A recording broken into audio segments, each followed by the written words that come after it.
करा सुरू मॅडम. हं. नमस्कार सगळ्यांना.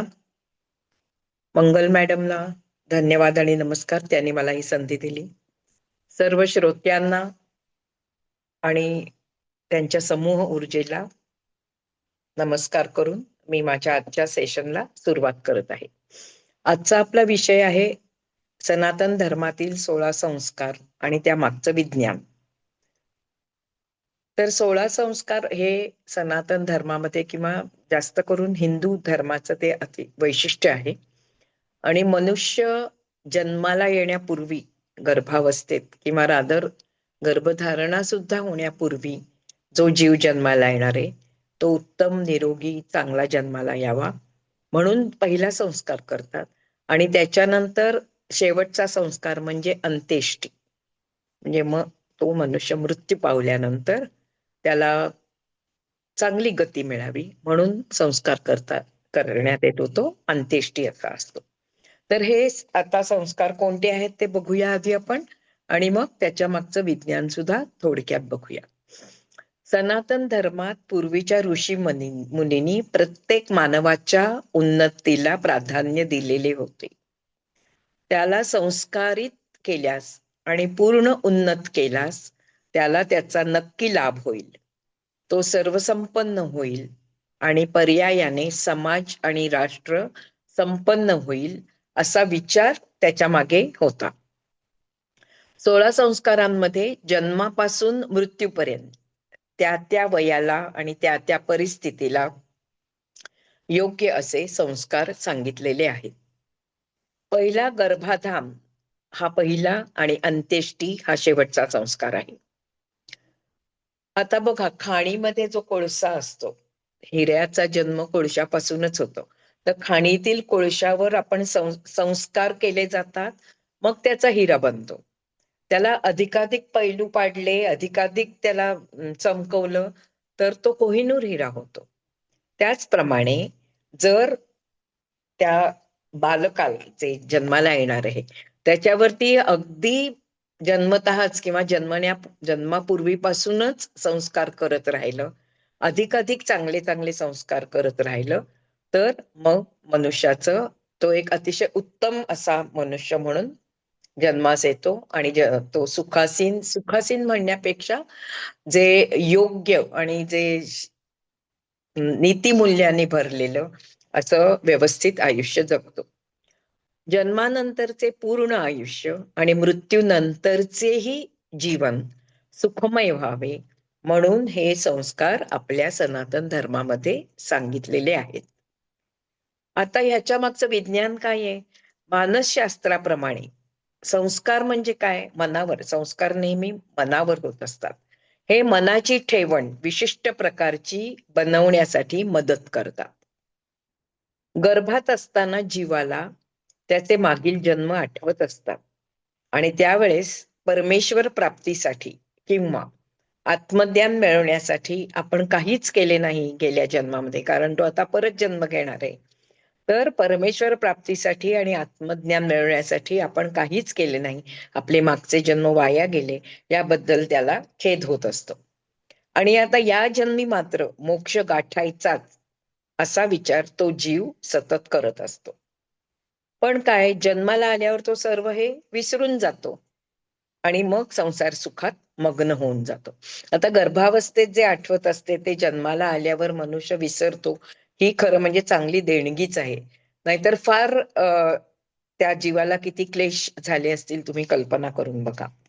त्यामुळे जन्माला आल्यावर तो हे सगळं विसरतो आणि संसार सुखामध्ये मग्न होऊन जातो. परंतु योग्य वेळेस त्या व्यक्तीवर किंवा त्या जीवावर योग्य संस्कार करून त्या जीवाच्या विचारामध्ये परिवर्तन करता येते अशी खात्री, असा विश्वास पूर्वीच्या ऋषी मुनींना होता. आणि अजूनही आपण बघतो, सुसंस्कार घरामध्ये जर चांगले संस्कार झाले असतील तर त्या व्यक्तीची प्रगती निश्चितच चांगली होते. या 16 संस्कारांमध्ये शरीर, मन आणि आत्मा या तिन्हीचे शुद्धीकरण अपेक्षित आहे आणि या तिन्हीचे शुद्धीकरण होत असते. 16 संस्कार हे मनुष्याला ईश्वर प्राप्ती किंवा आत्मज्ञान मिळवून देण्यास मदत करत असतात. आता हे कोणते कोणते संस्कार आहेत ते आपण बघूया. प्रथम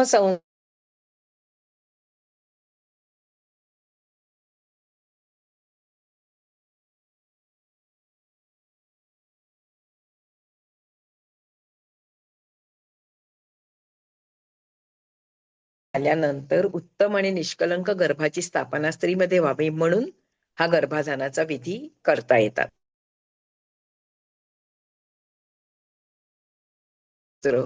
पवित्र व मंगल वातावरण आहे असे बघूनच हा संस्कार केला जातो. आणि याच्यानंतर हा संस्कार केल्यानंतर स्त्री पुरुषांचे मिलन अपेक्षित असते. आणि हा खरोखर पूर्वीच्या ऋषीमुनींनी चांगला विचार मांडलेला होता. आता फार कमी ठिकाणी हा संस्कार केलेला आढळतो. इवन आम्ही तरुणपणे आमची जेव्हा लग्न झाली तेव्हा एक मैत्रीण होती, तिच्याच घरी फक्त हा संस्कार तिचा केलेला होता. आणि आम्हाला सगळ्यांना तेव्हा खूप आश्चर्य वाटलेलं होतं. पण हा संस्कार म्हणजे काय की उत्तम गर्भ जन्मास यावा, उत्तम बीज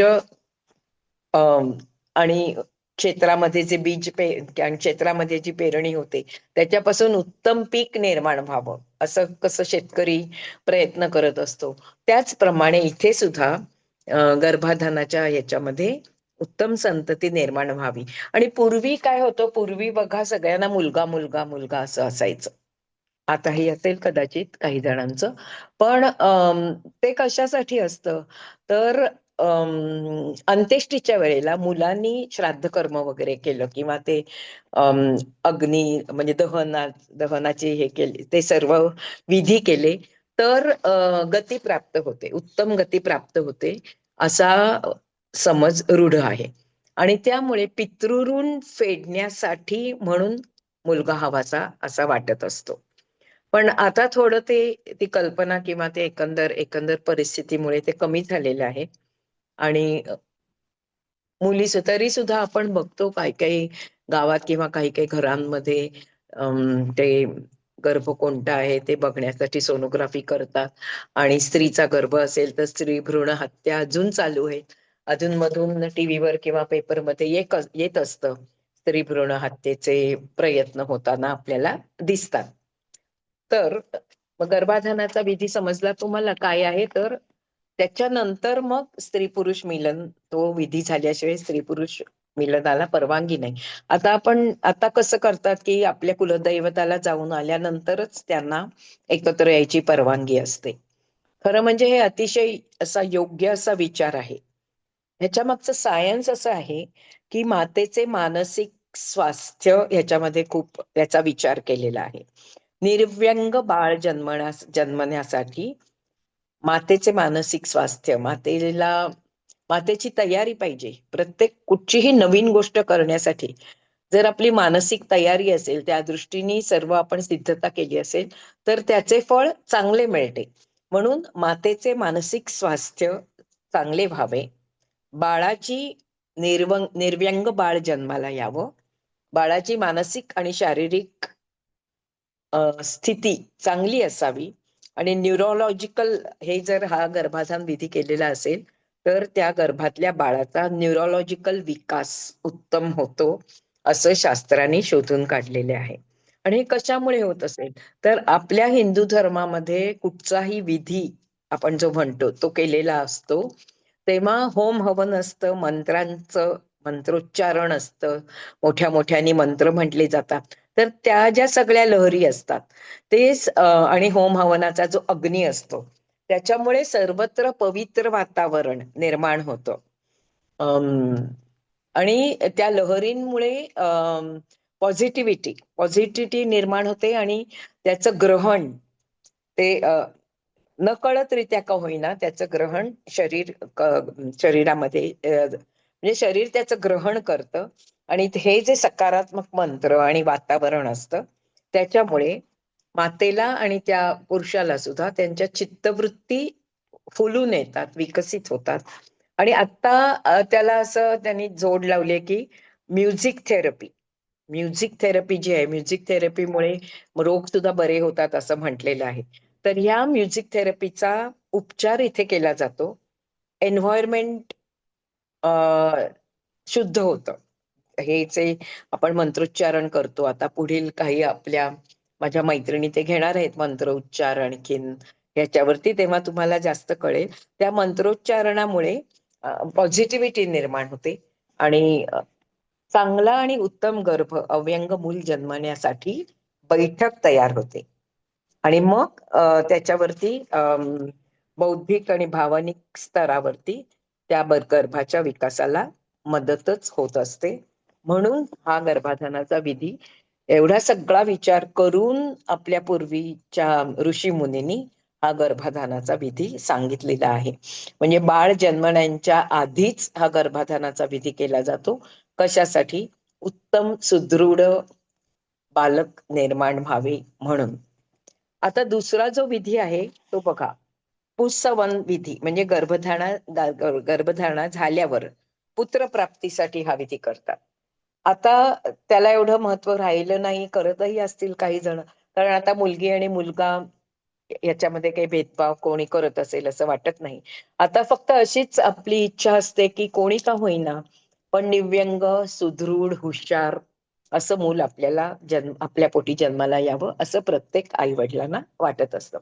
पण पूर्वीच्या काळामध्ये पितृऋण फेडणं हे एक प्रमुख कर्तव्य पुरुषाचं दिलेलं होतं आणि पुरुषांनीच अंत्येष्टीचे सगळे हे केले मुलांनी, म्हणजे तर त्या आत्म्याला चांगली गती मिळते असा समज असल्यामुळे हा पुंसवन विधी केला जात असे गर्भधारणा झाल्यानंतर. कशासाठी? मुलगा होण्यासाठी. आणि मुळे निरोगी पुत्र व्हावा हा त्याचा उद्देश होता. पण आता आपण असं म्हणूया की ह्यामुळे निरोगी बाळ जन्माला येते आणि गर्भावस्थेत त्या बाळाचे रक्षण करणे महत्वाचे असते. तर गर्भावस्थेत त्याचे रक्षण व्हावे म्हणून हा विधी करण्यात येतो. नंतरचा असतो की सीमंतोन्नयन. सीमंतोन्नयन म्हणजे सध्याच्या काळातले डोहाळे जेवण अथवा ज्याला बेबी शॉवर म्हणतात ते. तर हे जे डोहाळे जेवण असतं ते कशासाठी करतात? तर त्या आईच्या पोटातल्या बाळाचा जो गर्भ असतो त्याच्या काही काही इच्छा असतात आणि तो आईच्या द्वारे तिकडे त्या प्रकट होतात. त्यामुळे त्याचा आत्मा सर्वतोपरी संतुष्ट व्हावा. त्याला जी काय खाण्याची इच्छा होत असेल, आता पूर्वी तर किती तऱ्हेची डोहाळे जेवण आमची पण झालेली आहे. झोपाळ्यावरचं, बागेतलं, चांदण्यातलं, कोवळ्या उन्हातलं. तर आता ही सगळी गंमत आत्ताच्या मुलींना एन्जॉय करायला मिळत नाही, त्याचा खरोखर मला खेद वाटतो. पण ही सगळी अशी आणि फक्त घरातलेच नाहीत तर आजूबाजूच्या बायका पण त्याच्यामध्ये सामील होत असत आणि खूप अतिशय प्रेमाने आणि अतिशय आनंदाने तो सोहळा करत असत. का तर आईला तसं वाटत आहे. नौकेतलं डोहाळे जेवण असायचं. तर हे सगळं त्या गर्भातला जो जीव आहे त्याला सर्वे नाटक करू शांतता नको. मिळावी किंवा त्याच्यावर उत्तम त्याला खुशी मिळावी, त्याला हॅपीनेस मिळावा आणि त्याला सर्व प्रकारचा हा आनंद घेता यावा म्हणून हे डोहाळे मला जेवण सांगितलेलं होतं. आणि त्याच्यामध्ये काही वावगं होतं असं मला तरी वाटत नाही. त्याच्यानंतर जातकर्म हा विधी असतो. तर जातकर्म या विधीमध्ये आईच्या उदरातून बाळ बाहेर आल्यावर नाळ कापण्यापूर्वीचा हा संस्कार आहे. नाळेनी ते बाळ आईच्या याला गर्भाशयाला जोडलेलं असतं आणि ती नाळ कापली की ते मग आईपासून विलग होतं. तर जातकर्म हा आईच्या उदरातून बाळ बाहेर आल्यावर नाळ कापण्यापूर्वी केलेला संस्कार असतो. आणि ह्याच्या मागचं सायन्स काय आहे की गर्भ जेव्हा पोटात असतो आईच्या तेव्हा तो पाण्यात असतो, पाण्यात तरंग. आता आपण जरी आपल्याला ते सगळं आठवत नाही मनुष्याला एकदा जन्मल्यानंतर, म्हणूनच उपकारच आहेत आपल्यावरती, कारण ते पाण्यात एकतर जागा नसते, मुटकुळ हातापायाची जोडी करून राहायचं, बाजूला काळोख, बाजूला पाणी, म्हणजे कसं त्या गर्भाला वाटत असेल आपण कल्पना करू शकतो. तर गर्भाचे पाण्यातील दोष काही असतील तर ते नाहीसे व्हावे म्हणून हा नाळ कापण्याच्या आधी तो विधी करतात आणि बाळाला सोन्याच्या चमच्यानी, सोन्याचा नसेल तर चांदीच्या याने मध चाटवला जातो. आणि तो मध कशाला चाटवला जातो? मधामुळे तात्काळ ऊर्जा मिळते.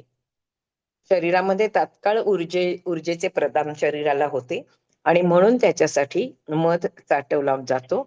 आणि ह्याच्या मागचं सायन्स तेच आहे. ते बाळ बाहेर आल्यानंतर त्याचा सगळा आधार नाहीसा झालेला असतो. आतमध्ये ते सुरक्षित असतं, सगळं त्याला आयतं मिळत असतं. बाहेर आल्यावर त्याचं वातावरण वेगळं असतं, आजूबाजूला परिसर, पर्यावरण सगळ्याशी त्याला सामना करायचा असतो. आणि त्याच्यामध्ये प्रतिकारक शक्ती निर्माण व्हावी आणि त्याला सर्व ऍडजस्ट करायची ऊर्जा मिळावी, ऊर्जा प्रदान व्हावी, हे त्याच्या मागचं सायन्स आहे. आणि म्हणून त्या बाळाला मध चाटवला जातो. त्याला काय म्हणतात? जातकर्म. त्याच्यानंतरचा विधी आहे तो बारस, बारस किंवा नामकरण विधी. शास्त्रात सांगितलंय की मुलाचं 12व्या दिवशी आणि मुलीचे 13व्या दिवशी हे बारसं करण्यात येतं. बारसं म्हणजे त्याला काहीतरी, हल्ली तर हॉस्पिटलमध्येच नाव सांगायचं असतं, पूर्वी तसं नसायचं. 10 दिवस अगदी सेक्ल्युजन असायचं, तेही किती महत्वाचं होतं बघा. 10 दिवस बाळंतीण हॉस्पिटलमध्ये असायची, बाळ आणि बाळंतीण. कोणीही गेलं तर बाळाला हातात देत नसत. आता माहिती नाही, घेतात सटासटा जाऊन. बूट घातलेले, काही लक्ष नाही, काही नाही, पटकन त्या पाळण्यातल्या बाळाला उचलतात. पण ते चुकीचं आहे. सगळ्यांनी हे लक्षात ठेवलं पाहिजे, कारण तो नुकता सुरक्षित कवचामधून बाहेर आलेला तो जीव आहे आणि त्याला बाहेरचे जंतू संसर्ग होण्याची शक्यता असते. मग 12व्या दिवशी, म्हणून 12 दिवसानंतर म्हणजे ते जरा स्थिरस्थावर होतं बाळ. कारण बारशाच्या वेळेस तर खूप लोकांना बोलवलेलं असतं, खूप बायका असतात. आता उठसूट त्याला घ्यायला जातात, हात लावतात. तर ते 12 दिवस का जाऊ देतात? तर त्याला त्याच्यामुळे बाहेरच्या जगाची सवय होते आणि रोगप्रतिकारक शक्ती वाढते. आणि मग तो लोकांना, म्हणजे तो जीव लहानसा, तो लोकांना तोंड द्यायला समर्थ होतो, असं आपण म्हणूया. आणि मग त्या बाळाचं नामकरण विधी करण्यात येतो. नामकरण विधीचं सुद्धा त्याच्यामध्ये असं एका पुस्तकामध्ये मी वाचलं की हे जे नाव ठेवतात ना, ते सुद्धा अतिशय शुभ आणि चांगलं असावं. म्हणून बघा, पूर्वी सगळ्या देवदेवतांची नावं ठेवण्यात येत होती, नद्यांची नावं असत, श्रीराम, श्रीधर, नारायण, पुरुषोत्तम, हीच नावं पुरुषांमध्ये किंवा मुलांमध्ये आढळून यायची. आणि आता नवीन नवीन नाव ठेवण्याच्या हव्यासामध्ये इतकी विचित्र नावं ठेवतात की त्याचा उच्चार ती लक्षातही राहत नाहीत आणि त्याचा अर्थ काय आहे हे कधी कधी मी म्हणते जाणून न घेता. अगदी खरं उदाहरण सांगते तुम्हाला. एका मुलीचं नाव श्लेष्मा, काहीतरी वेगळं ठेवायचं म्हणून श्लेष्मा ठेवलं होतं. म्हटलं, हो, श्लेष्मा म्हणजे शेंबूड त्याचा अर्थ आहे, तुम्ही हे काय नाव ठेवलं? हो का, आम्हाला माहिती नव्हतं. म्हणून असं विचित्र किंवा सगळ्यांपेक्षा हटके नाव ठेवायचं म्हणून तुम्ही काही नाव ठेवाल, तसं करायचं नसतं. आणि अतिशय उत्तम चांगलं नाव निवडावं आणि त्या बाळाला द्यावं. पुष्कळ जण पत्रिका काढून त्या नामराशीप्रमाणे पण नाव ठेवतात. आणि ते नाव का असावं? पुरुषोत्तम, नारायण, गोदावरी, सिंधू अशी नावं का ठेवत असत? पार्वती, शांभवी. कारण आपण त्या बाळाला हाक मारली, त्या मुलाला मुलीला हाक मारली की आपल्या तोंडून अनायसे परमेश्वराचं नाव येईल, अनायसे देवाचं नाव येईल.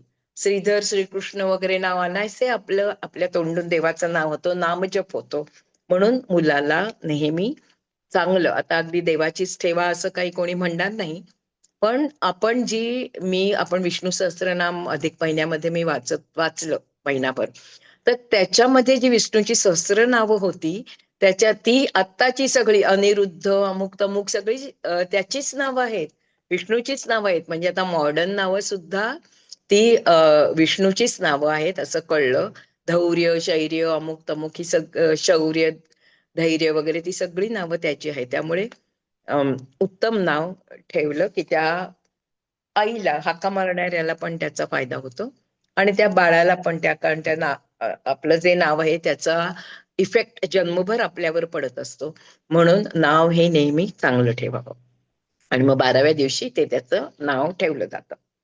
नंतरचा विधी असतो निष्क्रमण. निष्क्रमण म्हणजे काय? मुलाला किंवा बाळाला प्रथम घराबाहेर काढणे याला निष्क्रमण असे म्हणतात. जन्मानंतर 3 महिने पूर्वी तर बाळंतिणीची खोली असायची, त्याच्यात काळोख असायचा. ती सुईण म्हणजे ती अंगाला लावणारी बाई, आई आणि घरातलं कोणी असेल त्याच्याशिवाय कोणीही तिथे जायला बंदी होती. कारण तेच होतं की त्याची प्रतिकार शक्ती वाढण्यासाठी तेवढा काळ आवश्यक असायचा. 3 महिने झाल्यावर मात्र, काही जण 4 महिन्यांनी, 40 दिवसांनी वगैरे, असं वेगवेगळ्या ह्याच्याप्रमाणे वेगवेगळे दिवस असतात ते.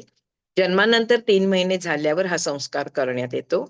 बालकाला प्रथम घराबाहेर काढतात, देवदर्शन घडवतात, सूर्यदर्शन घडवतात.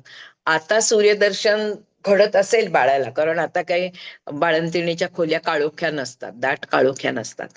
आणि याच्या मागचं सायन्स काय, तर बाळाने सूर्यदर्शन घ्यावं, त्याला ऊर्जा मिळावी, त्या सूर्याच्या पासून त्याला ऊर्जा मिळावी, व्हिटॅमिन डी मिळण्याची त्याला सवय व्हावी, सुरुवात व्हावी. व्हिटॅमिन डी आतमध्ये ते असताना कुठे त्याला काही सूर्य वगैरे त्याच्या अंगावर सूर्यकिरण पडतच असतील असं नाही, म्हणून व्हिटॅमिन डी मिळण्याची सवय व्हावी. आणि सृष्टी अवलोकन, किती छान उद्देश आहे बघा. सृष्टी प्रथमच तो सगळी सृष्टी बाहेरची, आकाश, झाड, आवाज वेगवेगळे, हे सगळं प्रथमच तो बघणार असतो. तर ते सृष्टी अवलोकन त्याला करायला मिळावं. शुद्ध बाहेरच्या हवेचं सेवन त्याला करायला मिळावं. हा सगळा हेतू त्याच्या निष्क्रमणामध्ये होता. आणि निष्क्रमण केल्यानंतर देवळात जायचं असतं. पॉझिटिव्ह ऊर्जा घेऊन यायची त्या बाळाने देवळातून, बाळ आणि आई, आणि स्वतःच्या घरी न येता कोणत्या तरी नातेवाईकाकडे नेलं जातं, अशी प्रथा आहे. म्हणजे बरेच जणांमध्ये अशी प्रथा आहे. का तर त्याला आई आणि जी काय 2-4 माणसं असतील, आई वडील आणि बाकीची 2-4 माणसं, ते सोडून परक्या लोकांची त्याला त्याची अशी ओळख व्हावी, की अं, अशा लोकांच्या मध्ये मिसळण्याची त्याला संधी मिळावी. म्हणजे काय, त्याची रोगप्रतिकारक शक्ती वाढीस लागावी, हा त्याच्या मागचा उद्देश होता. हेतू काय होता बघा, पंचमहाभूतांप्रती बालकाच्या मनात आदरभाव निर्माण व्हावा. स्वतःच्या घरी परतण्यापूर्वी दुसऱ्याच्या घरी का नेले जात असे? बाहेरील वातावरणाशी आणि इतर लोकांशी संपर्क घडवून आणणे हा हेतू होता, आणि त्यामुळे इम्युनिटी मध्ये वाढ होत असे. त्याच्यानंतरचा विधी म्हणजे अन्नप्राशन किंवा उष्टावण. 6व्या महिन्यात साधारणपणे हा उष्टावणाचा संस्कार करतात. आणि या वेळेस बालकाला प्रथम अन्न भरवण्यात येते. त्याच्यासाठी मामा बोलवण्याची पद्धत आहे. आणि सोन्याच्या अंगठीने खीर वगैरे ते सगळं त्याचा सोन्याचं परत सुद्धा, जसं सोन्याच्या ह्यानी मध चाटवतात तसंच सोन्याच्या अंगठीने, सोन्याच्या ह्यानी त्याला, किंवा चांदीच्या वाटी चमच्यातून त्याला जेवण भरवण्यात येतं. जेवण म्हणजे सगळं जेवण नाही, थोडस काय खीर केली असेल किंवा काय, दुधाशिवाय, आईच्या दुधाशिवाय दुसरा पदार्थ प्रथम त्याला उष्टावणाच्या वेळी देण्यात येतो. कारण तोपर्यंत बाळ आईच्या दुधावरच असते. आता आईचं दूध पित असताना असं म्हणतात, आणि सायन्सचा पण त्याला आधार आहे, की जे जे रोग आईला झालेले असतात त्याची इम्युनिटी त्या दुधामध्ये आलेली असते. ते कोणतेही रोग बाळाला होत नाहीत, कारण आईच्या दुधात ती इम्युनिटी असते. म्हणून ते दूध प्यायल्यामुळे बाळाला पण ती इम्युनिटी येते. म्हणजे पहिल्या 3 महिन्यातच त्याची इम्युनिटी वाढून गेलेली असते. म्हणजे इम्युनिटी बुस्टिंगसाठी त्याला ते आईचं दूध आवश्यक असतं. आणि नंतर मग बाहेरचं अन्नप्राशन करायला 6व्या महिन्यानंतर उष्टावण केल्यावर मात्र बाहेरील अन्न द्यायला सुरुवात करतात, हळूहळू. एकदम काही जास्त द्यायचं नसतं, कारण त्याच्यामुळे त्याला पचनसंस्था, त्याची जी पचनसंस्था अगदी वीक असते, फक्त तो दूध पित असतो, बाकी काही नाही. तर त्याची पचनसंस्था स्ट्रॉंग व्हावी, ह्याच्यासाठी, पचनशक्ती वाढवण्यासाठी उष्टावण हा एक संस्कार असतो तो, आणि तो आपल्या ऋषीमुनींनी सांगितलं आहे. ते सुद्धा सोन्याच्या धातूनी दिल्यास उत्तम, नाही तर चांदीच्या ह्यानी. आणि त्याच्यामध्ये सोनं चांदी वगैरे ह्याच्यामध्ये असे गुणधर्म असतात की इम्युनिटी वाढते. त्याच्यामुळे त्या बाळाला पचनसंस्था सुधारण्यासाठी आणि इम्युनिटी सुधारण्यासाठी म्हणून त्याला अन्न देण्यात येतं. कर्णवेध कान टोचणे हा संस्कार पण खरं म्हणजे हा संस्कार 12व्या दिवशीच 12-13व्या दिवशीच करतात. कारण त्याची कानाची पाळी अगदी तेव्हा मऊ असते. आणि तुम्ही बघितलंय का, ते रडत नाही बाळ. तिथे जो म्हणजे काय ऑक्युप्रेशरचा पॉइंट असतो, ते बरोबर म्हणून म्हण पण पडली की सोनाराने कान टोचले पाहिजेत. त्याला बरोबर माहिती असतो तो पॉइंट कुठला आहे तो. आणि तिथेही परत सोनं धातू आलाच. सोन्याच्या धातूचं छोटस सुंकलं त्या बाळाच्या कानात घालण्यात येतं. मुलगी मुलगा हा भेद नसतो, सगळ्यांचे कान टोचले जातात. आता का त्याचं सायन्स काय आहे? कानाच्या पाळीमध्ये एक महत्वाचा दाबबिंदू असतो. त्यामुळे त्याला छेद दिला, त्या दाबबिंदूला छेद दिला, त्याच्यावर जोर दिला तर बुद्धिमत्ता वाढीस लागते. आता शाळेमध्ये बघा आपल्याला पुष्कळ आपल्याला माहितीये की कोणी विद्यार्थ्यांनी व्रात्यपणा केला तर काय शिक्षा असते? कान धरून उठाबशा काढायच्या. कान का धरायचे? परत ह्याच्यावरती दाब पडतो. तिथे जो दाबबिंदू आहे की ज्याचं कनेक्शन डायरेक्ट मेंदूशी असतं, तर ते तसं केल्यामुळे बुद्धिमत्ता सुधारण्यास मदत होते. त्यामुळे शिक्षा सुद्धा विचारपूर्वक देण्यात येतात. तर कान धरून उठाबशा काढायची शिक्षा असायची. उठाबशा काढल्यामुळे अर्थातच खालीवर खालीवर सारखं करण्यामध्ये त्याचाही थोडा व्यायाम व्हायचा. आणि तो ऑक्युप्रेशरचा पॉइंट दाबला गेल्यामुळे बुद्धिमत्ता वाढीस लागते. आणि बाळाचे कान टोचल्यावर सोन्याच्या सुंकल्याने छोट्याशा कान टोचल्यानंतर तो पॉइंट उत्तेजित होतो आणि बुद्धी वाढीस लागण्यास मदत होते. तसंच असंही म्हटलेलं आहे की श्वसनाच्या संसर्गाविरुद्ध आणि हर्निया सारख्या रोगांपासून संरक्षण मिळते. जर त्याचे कान टोचले असतील तर श्वसन विकार साधारणपणे त्याला होत नाहीत. आणि हर्नियापासून सुद्धा असं सायन्स मध्ये संशोधनार्थी सिद्ध झालेलं आहे की हर्नियापासून पण पुढे त्याचा बचाव होऊ शकतो. अर्थातच प्रतिकार शक्ती वाढते त्याची बाळाची. नंतर आलाय जावळ काढणं. जावळ काढणं सगळ्यांना माहितीच आहे. मस्तकावरील सगळे केस. पूर्वी आमच्याकडे नात्यात काही जणांच्या मुलगी असून सुद्धा तिचे पण सगळं जावळ काढलेलं होतं. तर ते का असतं? जावळ ते जे केस असतात ते आईच्या पोटातून आलेले असतात, हो की नाही? बाळ आईच्या पोटात असताना ते केस आलेले असतात. मग ते किती दिवस राहू द्यायचे? तर जास्त दिवस राहू द्यायचं नाही ते बाहेरचं हे. आणि त्याच्यामुळे त्याचं मुंडन केलं जातं. हा एक उद्देश आहे. आणि दुसरं म्हणजे सगळे केस काढून टाकल्यामुळे जे केसाच्या खालची जी छिद्र असतात, रोम, ती उघडतात. शुद्ध प्राणवायूचा पुरवठा इथे मस्तिष्काला होतो, सहस्राचार चक्राच्या भोवती वगैरे. आणि त्यामुळे मेंदूचा उत्तम विकास होतो, असा समज आहे.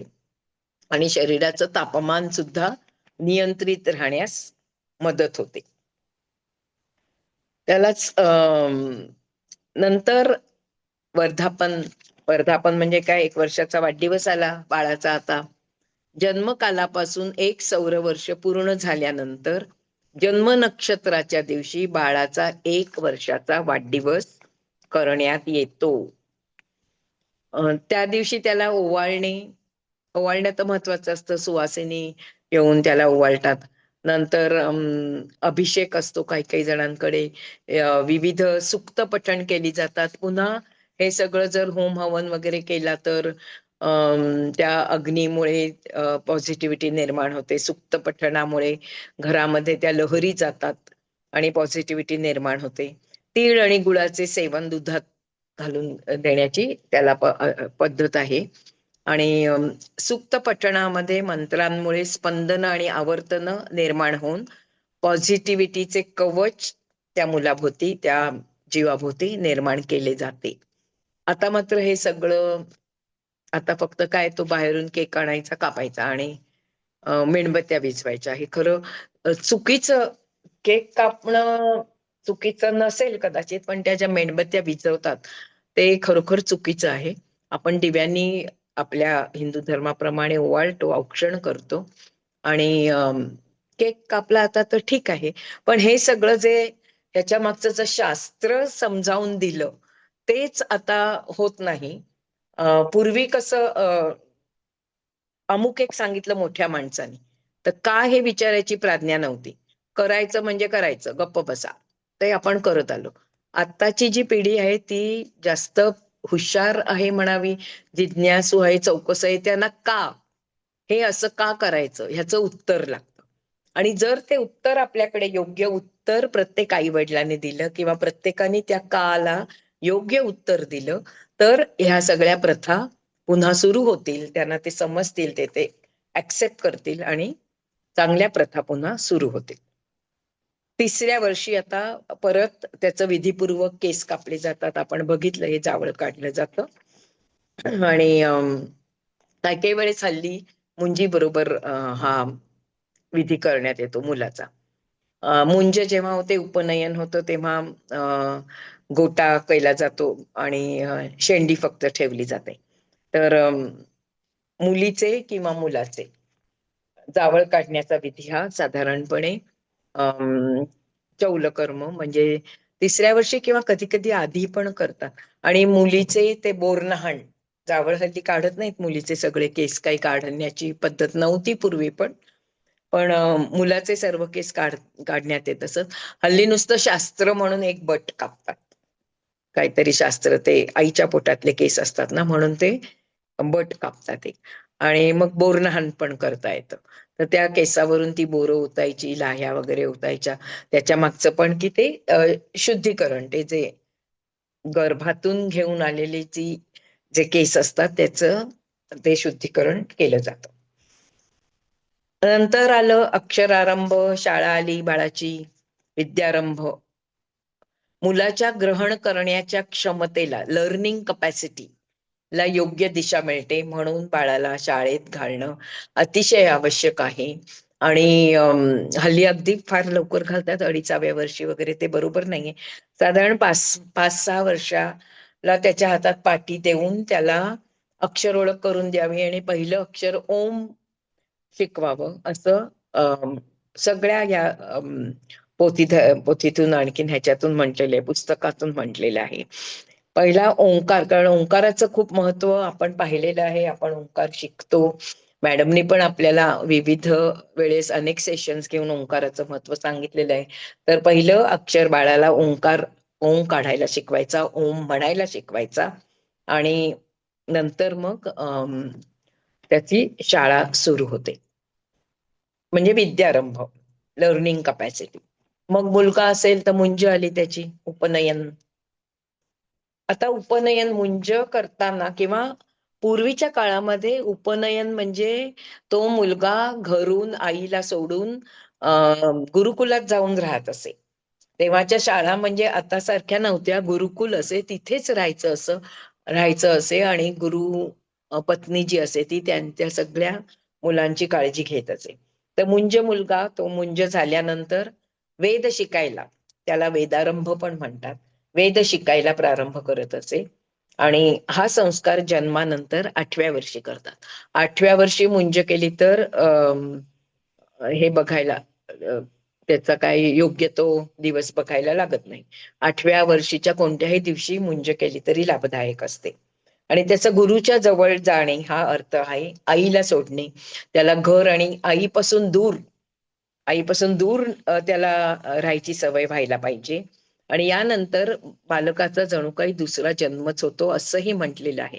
मुंज झाली एकदा की तो द्विज होतो, दुसऱ्यांदा जन्म होतो त्याचा. आणि त्याला स्पिरिच्युअल बर्थ असंही म्हटलेलं आहे. त्याला अध्ययनाची त्याची सुरुवात होते. आणि मुंजीमध्ये अनेक विधी असतात, त्या खोलामध्ये आपण काही जात नाही आहोत. पण मुंज झाल्यानंतर आईच्या जवळ झोपणं बंद मुलाचं. ते गुरुजी माझ्या मुलाला सांगताना मी ऐकलेलं आहे, आईच्या जवळ झोपायचं नाही आता. आणि ते लहान असतात मुलं, त्यांना त्याच्यात इतकं मनात कधी म्हंटल ना, अरे ये रे, नाही नाही, मला सांगितलंय आईच्या जवळ जायचं नाही म्हणून. एवढं म्हणजे ते बघा, म्हणजे लहानपणी ते संस्कार होत असतात, त्याचं किती महत्व आहे बघा. अध्ययनात सुरुवात होते आणि त्या मुलाची त्या आश्रमामध्ये त्या मुलाचा प्रवेश होतो. आता त्या मुंजीमध्ये आता कोणीही ही जानवं घालत नाहीत. मी काही आता कोणाला जानवी घातलेले बघितले नाहीत. पूर्वी ते घालायचे ना जानवं मुंजीमध्ये. तर त्याचा उपयोग, त्याच्या मागचं सायन्स काय होतं बघा. खांदा आणि छातीवर जानवं घातलं जातं. हा मुंज हा महत्वाचा संस्कार आहे आणि त्याच्यामध्ये जानवं घालायचं असतं. आणि दरवर्षी श्रावण महिन्यामध्ये श्रावणी नावाचा एक विधी असतो, त्याच्यामध्ये ते जानवं बदलण्यात येतं. तर ते खांदा आणि छातीवर जानवे घातले जाते. हृदयापर्यंत जाणाऱ्या नसांवर त्याचा दाब पडतो. ते असं असं हलवलं ना की ते हृदयापर्यंत जाणाऱ्या नसांवर दाब पडतो आणि त्याच्यामुळे बीपी नियंत्रित राहते, पचनक्रिया सुधारते आणि फोकस वाढतो. कोणत्याही गोष्टीवरचं कॉन्सन्ट्रेशन वाढतं किंवा फोकस वाढतो. आता मुंज सुद्धा करतात की नाही माहिती नाही, पण करतात साधारण. जानवं तर कोणी घालत नाही. आमच्याकडची पण मुलं काही जानवं बिनवं घालत नाही. पण हा जर त्यांना फायदा कळला, का घालायचं हे कळलं त्यांना, तर मग बघा बीपी नियंत्रित राहणं हा केवढा मोठा फायदा आहे. जन्मभर जानवं घालणारे लोक पूर्वज आमचे म्हणजे पाहिलेले आहेत आम्ही, काका, वडील, आजोबा, कायम कधी ते काढायचे नाहीत. तर ते सुद्धा एक कशासाठी असायचं तर आपला शरीराचं रोगापासून संरक्षण व्हावं म्हणून ते असायचं. नंतर मुलीच्या बाबतीमध्ये मात्र उपनयन नसतं, पण ती वयात आली की म्हणजे प्रथम रजोदर्शन झाल्यानंतर त्यावेळेस सुद्धा एक विधी करण्यात येतो. आता आमच्या वेळेस असा मोठा विधी नव्हता, पण जी मी ती मैत्रीण सांगितली ना माझी, गर्भाधानजीचं केलं होतं, तिच्याकडे जरा कडक वातावरण होतं. सगळ्यांना बोलवून केवढा मोठा विधी वगैरे तिच्या पूर्वी पण आईनी पण तिच्या केलेला होता. म्हणजे तिला तसेच सगळी माणसं मिळाली. तर प्रथम रजोदर्शनानंतर तो विधी आणि प्रथम रजोदर्शन झाल्यानंतर मला आठवत आहे त्याला काय म्हणतात, मुका मुलगा झाला. बोलावणं करायला जातात ना. मला आठवता येते की माझ्या वेळेस पण बहीण किंवा कोणी आत्या बित्या जायचे, अहो आमच्या हिला मुका मुलगा झाला. मग ते मुका मुलगा झाला म्हणजे प्रथम रजोदर्शन झालं. बायकांना बोलवायचं, त्यांना हळदी कुंकू द्यायचं. मग काय आता आणखीन काय होतं ते आता मला आठवत नाही. पण तो एक सुद्धा विधी करण्यात येत होता. आणि हे कशासाठी करायचं. आणि मुलाच्या बाबतीत काय असायचं, केशांत. केशांत असं म्हटलेलं आहे. मुलाच्या बाबतीत मुलाची प्रथम दाढी करून केस काढतात. त्याला जरा जरा मिसरूड फुटलेली असते. पौगंड अवस्थेत होणारे हे दोन संस्कार आहेत. दाढी करून केस काढतात आणि मुलीला ऋतुप्राप्त झाल्यानंतर हा संस्कार करण्यात येतो. ऋतुशुद्धी त्याला म्हणतात. आणि मुलगा मुलगी दोघांनाही, त्याच्या मागचं सायन्स काय आहे तर मुलगा आणि मुलगी दोघांनाही प्रौढपणामध्ये पदार्पण केल्याची जाणीव व्हावी. आता तुम्ही लहान राहिलेला नाहीत. आपल्याला बघा एक विशिष्ट वय आल्यानंतर घरातून आई, मावशी, मोठी बहीण हळू बोला, हळू हसा. कशाला मोठ्या मोठ्यांनी, मुलीच्या बाबतीत उगाच मोठ्या मोठ्यांनी हसायचं नाही, उगाच मोठ्या मोठ्यांनी बोलायचं नाही, इकडे तिकडे ह्यांच्या घरात जायचं नाही उगाच. हे सगळं जे सांगितलं जात असे ते ऋतुप्राप्ती झाल्यानंतर म्हणजे प्रौढपणात आपण प्रवेश केला त्याचा तो सिग्नल असतो. आणि मानसिक बदलांची, मानसिक आणि शारीरिक बदल पौगंडावस्थेत दोघांच्याही होत असतात. त्याची त्यांना जाणीव व्हावी ह्याच्यासाठी हा विधी करून त्यांना सर्व समजावून देतात, काय काय आता पुढे कसं वागायचं आहे ह्याचं. मग समावर्तन हा विधी पूर्वी गुरुकुलातील शिक्षण संपल्यावर गुरुच्या संमतीने ब्रह्मचर्य संपुष्टात यायला गुरुची परवानगी घ्यायला लागत असे. गुरुकुलातील शिक्षण संपल्यावर गुरु परवानगी देत असे, सांगत असे आता तुझा ब्रह्मचर्य आश्रम संपलेला आहे आणि तू गृहस्थ आश्रमामध्ये पदार्पण करण्यास तयार झालेला आहे. आणि साधारण 20व्या वर्षी, आणि कारण कमीत कमी 12 ते 15 वर्ष, कमीत कमी 12 वर्ष अध्ययन करण्यासाठी गुरुकुलात जायला लागायचं. आताही साधारण 16-18 वर्ष लागतातच शिक्षण व्हायला, बेसिक शिक्षण व्हायला. आणि मग त्याच्यानंतर सोडमुंज पण करण्यात येत असे. मुंज केलेली असे आणि मुंजीनंतर मुंज जेव्हा करतात तेव्हा त्याला ब्रह्मचर्य आश्रमात तो पदार्पण करतो. तर आता गृहस्थाश्रम करायचा तर त्याच्यातून बाहेर काढण्यासाठी सोडमुंज केली जाते. आणि कधी कधी ती करायची राहून गेलेली असते आणि विवाहाच्या वेळेस भटजी विचारतात सोडमुंज झालीये की नाही, आणि नसेल झाली तर ती करण्यात येते विवाहाच्या आधी, विवाह होण्याच्या आधी. का तर आता गृहस्थाश्रमामध्ये प्रवेश करायचा असतो आणि त्याच्यामुळे सोडमुंज पण करण्यात येते आणि तो गृहस्थाश्रमात प्रवेश करण्यास योग्य झाला असं समजण्यात येतं. त्याच्यानंतर आहे विवाह. विवाह गृहस्थाश्रमात प्रवेश करणे, गृहस्थ धर्माचे पालन करणे, वंशवृद्धी करणे आणि त्याद्वारे पितृऋण फेडणे हा विवाहाचा उद्देश आहे. आम्ही हिंदू लॉ कॉलेजमध्ये शिकवला तर मॅरेज म्हणजे प्रत्येक वेगवेगळे मॅरेज, डायव्होर्स, डॉवरी वगैरे सगळे वेगवेगळे धडे म्हणूया आपण, धडे असायचे. तर त्या मॅरेज, विवाह ह्याच्यामध्ये पहिल्यांदीच विवाहाची व्याख्या काय, what is marriage, definition. Marriage is done to procreation. उद्देश काय लग्नाचा? Procreation of the children and legalise the sexual intercourse, हा त्याचा उद्देश आहे. लग्नाचा उद्देश काय आहे तर स्त्री पुरुष संबंधाला कायद्याचं कवच मिळतं आणि आपण जी प्रोक्रिएशन ऑफ द चिल्ड्रन, आपली वंशवृद्धी होते, ते दोन त्याचे उद्देश, महत्वाचे उद्देश आहेत असं सांगण्यात आलेलं आहे आत्ताच्या कायद्यामध्ये सुद्धा. त्यामुळे गृहस्थाश्रमात प्रवेश करायचा, विवाह करायचा आणि त्या विवाहामध्ये सुद्धा आता 10-12 वेगवेगळे विधी असतात. तर ते थोडेसे मी तुम्हाला सांगते. आता विवाहाचं काय महत्व आहे तर मी कायदेशीर काय आहे त्याचं डेफिनेशन ते तर सांगितलंच. 2 भिन्न परिवार आणि समाज यामध्ये मानसिक संतुलन निर्माण करणे, सामाजिक संतुलन निर्माण होतं, वंशवृद्धी करणे, प्रजा वाढवणे हे आणि विवाहाचं मुख्य उद्दिष्ट आहे. वंशवृद्धी हे प्रथम उद्दिष्ट आहे. कारण लग्नाशिवाय जी मुलं होतात त्यांनी वंशवृद्धी होत नाही, कारण ती इलिगल असतं, ते इलिसिट चिल्ड्रन त्याला म्हणतात.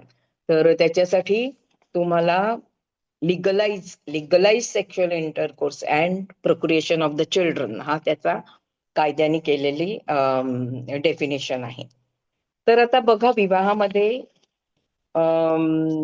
छान काय काय एक सांगितलेलं आहे.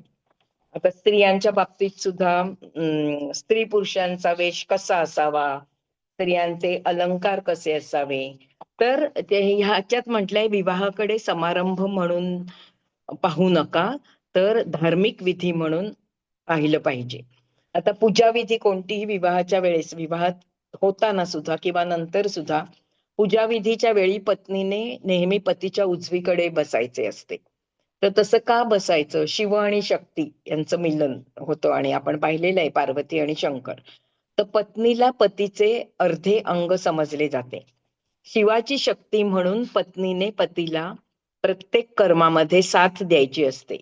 सप्तपदीमध्ये वचनं असतात, सुखदुःखात शेवटपर्यंत साथ देईन, प्रत्येक कर्मात साथ द्यायची असते. पूजा विधीच्या वेळी पत्नी पतीच्या उजव्या हाताला गुरुजी सांगतात ना, हाताला हात लावा आणि मम म्हणायचं. म्हणजे काय की जे माझा हा मनुष्य करत आहे ते मी पण करत आहे, मम हे सर्व. आणि चार बोटांचा स्पर्श त्याला केला की ती शक्ती प्रदान करतो आपण त्याला, ती स्त्री त्या वराला शक्ती प्रदान करते, शक्ती पुरवते. आणि यजमान पती पत्नी यांनी केलेले हे कर्म, हे सगळे विधी शिवशक्तीची जोड मिळाल्यामुळे फलद्रूप होतात. आणि यज्ञ वा पूजा यातील ठराविक कृती करताना पत्नीने नेहमी पतीच्या मग ती अर्धांगी असल्यामुळे डाव्या हाताला बसावे असं म्हटलेलं आहे. त्याच्यानंतर उजवीकडे बसू नये, इथे चुकीचं, प्रथम त्यांनी उजवीकडे म्हटलंय पण नंतर डावीकडे म्हटलंय. तर माझ्या ह्याच्याप्रमाणे उजवीकडे बसतात, डावीकडे नाही. आणि ते हाताला हात लावतो आपण ते. वराने कोणते कपडे घालावेत? वराने कृत्रिम धाग्यांपासून शिवलेले शर्ट पॅन्ट कोट टाय घालू नयेत. विवाह होताना रिसेप्शनच्या वेळेस घालतात आता सगळे, कारण त्याच्यामुळे तमगुण वाढीस लागतो, त्रासदायक लहरी ग्रहण होतात. आणि त्यापेक्षा नैसर्गिक धाग्यापासून म्हणजे सुती किंवा रेशमी चोळे उपरणे किंवा पायजमा अंगरखा घालावा. त्याच्यामुळे तत्वगुण वाढीस लागतो आणि सात्विक लहरी ग्रहण होतात. विवाहस्थळी येणाऱ्या ईश्वरी लहरी रंगीत वस्त्रामध्ये सहजपणे ग्रहण होतात. म्हणून लाल पिवळा यासारखे सात्विक रंगाचे कपडे घालावे. म्हणून वधूला सुद्धा आपल्याकडे बघा हिरवा शालू असतो, कधी पिवळं मामाने दिलेलं पिवळा रंगाचं खूप महत्व विवाहात असतं. मामा जी साडी देतो ती पिवळीच देतो. आणि उत्तर हिंदुस्थानात वगैरे सुद्धा विवाहात त्यांची लाल साडी असते बघा. आता वधूने कोणती साडी नेसावी? वधूने सहावारी साडी नेसल्यास 30%, नऊवारी साडी नेसल्यास 60% ईश्वरी चैतन्य तिच्याकडून ग्रहण केले जाते. सहावारी साडी नेसलेल्या वधूभोवती संक्रमित झालेली ऊर्जा किंवा ऊर्जेचे कण साडी परिधान जोपर्यंत केलेली असते तोपर्यंतच शरीराभोवती फिरत असतात. नऊवारी साडी बघा जास्त शरीराला लागून असते, त्यामुळे नऊवारी साडी नेसलेल्या वधूभोवती तिने साडी पालटली तरीही ते काही काळ फिरत राहतात. म्हणून वधूने लाल, केशरी, निळा, पिवळा, गुलाबी अशा रंगांकडे जास्त ते आकर्षित होतात त्या चैतन्य लहरी. सुती किंवा रेशमी नऊवारी साडी नेसावी असं इथे त्यांनी म्हटलेलं आहे. साधारणपणे करतात, हिरवी किंवा लाल साडी असते. सप्तपदी व मंगळसूत्र. सप्तपदी वधू वर यांनी गतसात जन्मातील सर्व संस्कार मागे टाकून एकमेकांना पूरक असे वैवाहिक जीवन प्रारंभ करावे असा याचा अर्थ आहे. मंगळसूत्राचे 2 दोरे म्हणजे पती पत्नीचे बंधन, 4 मणी मंगळसूत्र असतं ना, 4 मणी म्हणजे 4 पुरुषार्थ आणि 2 वाट्या म्हणजे शिवशक्ती यांचे प्रतीक आहे. कर्माला शिव आणि शक्ती यांची जोड असली तरच ते कर्म फलद्रूप होते. 2 वाट्यांना गुंफणारी तार धर्माने सासरच्या कुलदेवीची उपासना करण्यास दिलेल्या अनुमतीचे दर्शक आहे. त्या 2, एक माहेरची असते वाटी आणि एक सासरची असते. आणि त्याच्यामध्ये जी तार असते, तर आता आपण माहेरचे सगळे कुलधर्म कुलाचार सोडून आपण आता सासरचे कुलधर्म कुलाचार घेणार असतो. तर ती जी तार असते ती सासरच्या कुलदेवीची उपासना करण्यास शास्त्राची अनुमती आहे असं त्यांनी दर्शवण्यात येतं. आता विवाहानंतर मंगळसूत्रातील वाट्या उलट्या करतात, खोलगट भाग पुढे घेऊन, आणि त्याच्यात हळद कुंकू भरलेलं असतं. 1 वर्ष त्या तशा ठेवायच्या असतात. आणि कुलदेवतांचा आशीर्वाद घेण्यासाठी त्या तशा ठेवायच्या असतात. आणि मग त्यांना आव्हान केले जाते कुलदेवतांना. म्हणून लग्नानंतर त्या वाट्या उलट्या केलेलंच ते मंगळसूत्र घातलेलं असतं आणि आपण प्रथम कुलदेवतेचं, सासरच्या देवतेचं दर्शन घेण्यास जातो आणि त्यांना आपण जणू काही त्या उलट्या वाट्या ठेवून आव्हान केलेले असते. या विधीद्वारे वधूभोवती निर्माण झालेल्या संरक्षक कवचाची क्षमता 15 दिवसानंतर घटते. म्हणून 16व्या दिवशी वाट्या सुलट करून चालतात. सुलट करून सासरच्या कुलदेवी समोर ठेवून त्यांची पूजा केली जाते. म्हणजे वधूंनी सासरच्या कुलदेवतेची पूजा करण्यास प्रारंभ होतो. पण आमच्यामध्ये मला आठवतंय की 1 वर्षांनी त्या वाट्या बदलल्या होत्या.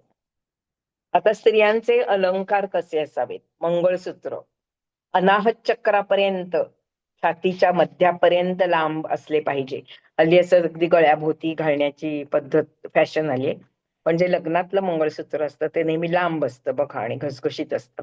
तर अनाहत चक्रापर्यंत छातीच्या मध्यापर्यंत लांब, दुपदरी, काळ्या मण्यांचे आणि कलाकुसर नसलेल्या वाट्यांचे असावे.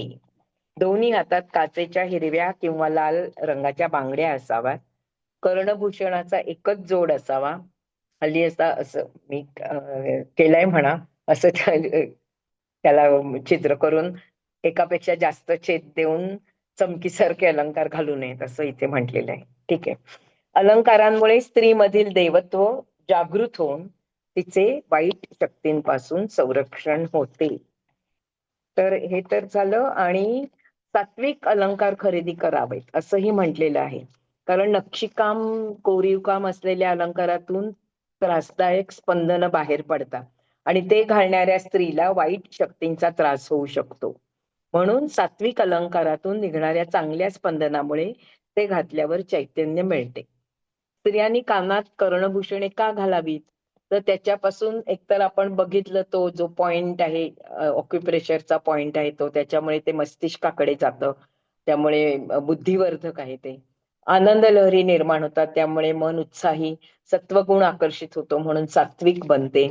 कानाभोवती चैतन्याचे संरक्षक कवच निर्माण होऊन कान आणि कानाच्या आतील यंत्रणा याचे वाईट शक्तीपासून रक्षण होते. ऑक्युप्रेशरचा लाभ होतो. स्त्रीने पैंजण का घालावेत? पैंजणामधील घुंगराच्या सात्विक नादलहरींकडे ईश्वरी तत्व लगेच आकृष्ट होते. त्यामुळे पाताळातून येणाऱ्या वाईट शक्तींच्या आक्रमणापासून स्त्रीचे रक्षण होते. आणि पैंजणांच्या नादामुळे, परत म्युझिक थेरपीच थोडं तत्व आहे, पैंजणांच्या नादामुळे वायुमंडलाचे शुद्धीकरण होते. अकारण पावलाला सूज येणे, टाचा दुखणे यासारख्या समस्यावर पैंजण प्रतिदिन घालणे हा उत्तम उपाय आहे. असं सगळं त्या स्त्रियांच्या लग्नाच्या वेळेस आणि नंतरही अलंकाराविषयी वगैरे म्हटलेलं आहे. आणि आता शेवटचं जे आहे ते अंत्येष्टी, मृत्यूनंतर केले जाणारे दहन, रक्षा विसर्जन आणि श्राद्ध. प्रत्येक व्यक्तीला मृत्यू हा काही टाळता येत नाही, मृत्यू आहेच. आणि त्याच्यामुळे मृत्यूनंतर अंत्येष्टी हा संस्कार केला जातो. दहन केल्यामुळे पर्यावरणात बॅक्टेरिया, व्हायरस पसरत नाहीत आणि अग्नीमुळे हे सर्व नष्ट होत असतं. तर आता ह्या अंत्येष्टीचे सुद्धा काल सुद्धा मी थोडासा उल्लेख केलेला होता ह्याचा, की आपण शौच अशौच मध्ये बघितलं. अंत्येष्टी म्हणजे ज्या घरामध्ये मृत व्यक्ती असते किंवा मृत्यू झालेला असतो त्यांच्याकडे 13 दिवस सुतक पाळण्यात येतं. का पाळण्यात येतं? कारण ते बॅक्टेरिया आणि जंतू तिथे वावरत असतात. माहिती नाही आपल्याला कोणत्या प्रकारचे असतात, कशामुळे. लोकांकडे जाताना आपल्याला काही लोक सगळं सांगत नाहीत की कशामुळे त्याचा मृत्यू झालाय, काही रोग झाला होता का. तर ते जंतू अजून तिथे वावरत असतात, त्यामुळे त्याचा आपल्याला संसर्ग होऊ नये म्हणून आपण 13 दिवस भेटायला गेलं तरी सुद्धा त्यांच्याकडे काही खायचं प्यायचं नाही, पाणी सुद्धा पित नाहीत आपण. आणि चहा बिया द्यायची आता हल्ली पद्धत आहे, पण घेऊ नये, तो काही घेऊ नये आणि जास्त वेळ बसू नये. आपण कशासाठी गेलोय? गप्पा मारायला गेलोय का? नाही. तर थोडा वेळ बसावं, त्यांचं सांत्वन करावं आणि लगेच निघून यावं. तर आता हे जे नंतर मग त्याला शास्त्रोक्तरित्या स्मशानामध्ये त्यांचं सगळं विधी केले जातात. मग त्यांना ते पंचक लागलाय का, हे लागलाय ते बघितलं जाऊन, त्याप्रमाणे पण विधी केले जातात. आणि सगळ्यात उत्तम हे म्हणजे दहन आहे. दफन केल्यामुळे काय होतं की शरीराचं विघटन हळूहळू होतं, कुचतं शरीर, जंतूंची वाढ होते वगैरे. आणि मग त्या आत्मा तर निघून गेलेलाच असतो, पण वातावरणामध्ये, पर्यावरणामध्ये सगळं दूषितपणा पसरतो. म्हणून दहन करणे सगळ्यात उत्तम असं म्हटलेलं आहे. आणि नंतर 13 दिवसाचं, 10 दिवसाचं पिंडदान, तर्पण करणं. पिंडदान केल्यानंतर 13 दिवस तो आत्मा घरात फिरत असतो असंही म्हणतात. आणि नंतर मग त्याला योग्य तो मार्ग, आपण जे पिंडदान करतो ना, त्याच्यामध्ये त्याला, त्या मृतात्म्याला योग्य तो मार्ग त्या विधीमुळे दाखवला जातो आणि तो आपल्या पुढील प्रवासात जातो. तर असे हे 16 संस्कार आहेत. त्याचं सायन्स त्याच्या मागचं काय आहे बघायला गेलं तर आणखीन खूप काय काय आहे, पण थोडक्यात जरी माहिती आपल्याला झाली तरी आपल्याला त्याचा फायदा होईल. तर हे सगळं तुम्ही शांतपणे ऐकून घेतलं, त्यामुळे मी तुम्हाला थँक्यू म्हणत आहे. धन्यवाद. काही कोणाला विचारायचं असेल तर विचारू शकता. धन्यवाद मॅडम. खूप छान तुम्ही सगळे सांगितले पॉइंट 16 संस्काराचे. एक हो. आपल्या पुरातन संस्कृतीला जोडलं जात आहोत आपण त्या निमित्ताने विचार करत आहोत. विचार आणि तरी करत आहोत. हो, ज्यांनी हे ऐकायला पाहिजे ते तर काही आपल्या नसतात. नवीन बरोबर. पिढी नवीन पिढी नवीन पिढीला काचं उत्तर लागतं ना. हो ना. असं का का? काचं उत्तर ऐकायला ते आपल्या कार्यक्रमाला येत नाहीत ना. नाही नाही येत. हो. ना रेकॉर्डिंग नाही ऐकणार. त्यांना सगळं हे हो, बोलून विचार वाटणार. अगदी अगदी. मी पण काय जेवतीये. आपले ऋषीमुनी काय असे उगाचच त्यांनी हे सगळं केलं नाही, विचारपूर्वक प्रत्येक गोष्ट त्यांनी केलेली आहे. हम्म. हम्म. मी जेवतीये, नाही तर मला खूप बोलायचं होतं. कसं 4 बरोबर वाजले आहे. कळलंच नाही. आज 12 अक्षर होतं आणि हा. नंतर सविता मॅडमना मी फोन पण केला. मला काय माहिती 4 वाजले. नंतर त्यांचा हो, मेसेज आला, कार्यक्रम संपल्यावर मी करते मॅडम, थोड्या वेळाने करा बरं का, मला एक 10 मिनिटं पाहिजे स्पेस. बरोबर. ओके. मॅडमने सांगते मी. तर मॅडम मग खूप छान माझं सांगितलं. आणि अ, अजून एक मला असं सांगायचंय की जरी मंगल मॅडम म्हणतायत की नवीन पिढी आपले प्रोग्राम अटेंड करत नाही किंवा रेकॉर्डिंग ऐकत नाही, पण मला असं म्हणायचंय की आपल्या बरोबरीच्या पण बऱ्याचशा लोकांना हे एवढं डिटेल नॉलेज नसतं. त्यामुळे हो, नसतं. मुलं जेव्हा आपल्याला प्रश्न विचारतात ना की हे का, तर ह्या काचं हम्म. उत्तर देण्यासाठी आई वडिलांनाच जर नॉलेज नसेल तर काचं उत्तर काय ते देणार बिचारे आई वडील तरी. तर निदान हो, आपण ऐकलं ना तर पुढच्या पिढीला आपण ही उत्तरं तरी देऊ शकू. त्याच्यासाठी म्हणजे नवीन बरोबर. पिढीने ऐकायला पाहिजे. बरोबर. पण आता त्यांचे सगळे एवढे बिझी शेड्यूल मध्ये पण निदान जेव्हा आपण हे रिच्युअल्स करतो आणि समोरचा माणूस विचारतो का, तर आपल्यालाच जर काही हे सनातन बद्दल माहित नसेल तर आपण काय उत्तर देणार. आणि बरोबर ह्या आहे. माहिती अज्ञानाचा पाहिजे. फायदा बाकीचे उचलतात, नको हा, असलेली लोक. उचलतात आणि खिल्ली उडवतात. खिल्ली आपल्यावर उडवतात. हा, हसतात, तर खिल्ली ते उडवतात आपल्याला सगळे. आपल्याला जर उत्तर माहित असेल तर त्यांना आपण इमिजिएट आन्सर देऊ शकतो. त्याचं आणि तोंड त्यांचं बाकीचे जे तोंड लोक बंद करू शकतो. आपले सनातनला जे नावं ठेवणारे जे काही लोक आहेत त्यांना आपण हो, मार्मिक उत्तरं देऊ शकतो. म्हणून आपल्यासाठी तर नक्कीच हे फायद्याचं आहे. आणि आपण आता हो, पुढच्या पिढीला हे सांगायचं, ते विचारतील तेव्हा किंवा जेव्हा ती वेळ येईल आपण घरी काही करू तसे संस्कार, तर त्याची उत्तरं आपल्याला माहित असतील त्यावेळी. त्यामुळे चांगलं आहे. आमचंही ज्ञान वाढवल्याबद्दल धन्यवाद मॅडम. हो. धन्यवाद आमच्या आई मॅडम. वडिलांना खूप सुंदर. खूप माहिती सुंदर होतं की नाही हे माहिती पद्धतीने. नाही मला. कारण का विचारायची आमची प्राज्ञा नव्हती. आणि कधी विचारलं तर हा, चुप्प बस, सांगितलंय तो ते काळ कर, हे उत्तर तो काळ असायचं. तो काळ वेगळा होता. हो, आम्ही हो, करतो वेगळा म्हणून तुम्ही होता. करा अशी उत्तरं मिळायची. पण हो, आता हो. ही जेन झी आहे त्यांना काची उत्तरं लागतात. निदान आपण देऊ शकू लागतात, आता लागतात. याच्या पुढे. आणि चांगलं आहे ते, ते काही वाईट येस नाही. येस, नाही माहिती प्रत्येक म्हणजे ह्याच्या बरोबर मागचं बोलल्या. कारण माहिती हो पाहिजे हो, ना. केव्हाही हम्म. केव्हाही. Very true. श्रद्धा मॅडम अगदी बरोबर बोलल्या की ऍक्च्युली आपले आई वडील आपल्याला का विचारून द्यायचे नाहीत हो, आणि आपल्याला मुलं काच विचारतात का. हा, हो. का आधी काही झालं तरी का असं. आणि आपली सांगितलं आपल्या पिढीचं सँडविच झालंय. आई आणि वडिलांनी टापल्या हम्म. मारल्या आणि मुलं शाब्दिक मारतायत आता. हो, सांगितलं अगदी अगदी. ठेव म्हणतात. ठेव बरोबर आहे. म्हणतात. असं होतं. हम्म. खूप फरक आहे. तर मॅडम हे फारच छान. बरोबर सांगितलं. मॅडम म्हटल्या झेंझी वाले आता सगळे का आहेत. आपण तसलं काही विचारत नव्हतो. वाटत होतं आपल्यालाही विचारावं आई बाबांना, विचारावं पण ते पण काही आपली टाप नव्हती तो विचारण्याची. धाक प्राज्ञा धाक नव्हती होता. ओके, विचारायची. सांगितलंय ना, ठीक आहे हा, करूया. ते इतकंच ते माहित वेगळा, होतं. हा, वेगळा धाक होता. ते आदररूपी प्रेम हो. होतं. म्हणजे हो, हा. ऐकायचं हो. सगळं हो, आपण. हो. आदररूपी अगदी, प्रेम अगदी. होतं. आणि आता खरंय. फ्रेंड लेवलचं प्रेम आहे सगळं. म्हणजे अरे तू रे, खांद्यावर येस. हात टाकून अरे असं आहे ते. तुरेचं प्रेम आहे आता, हा बरोबर. हा, असं आहे.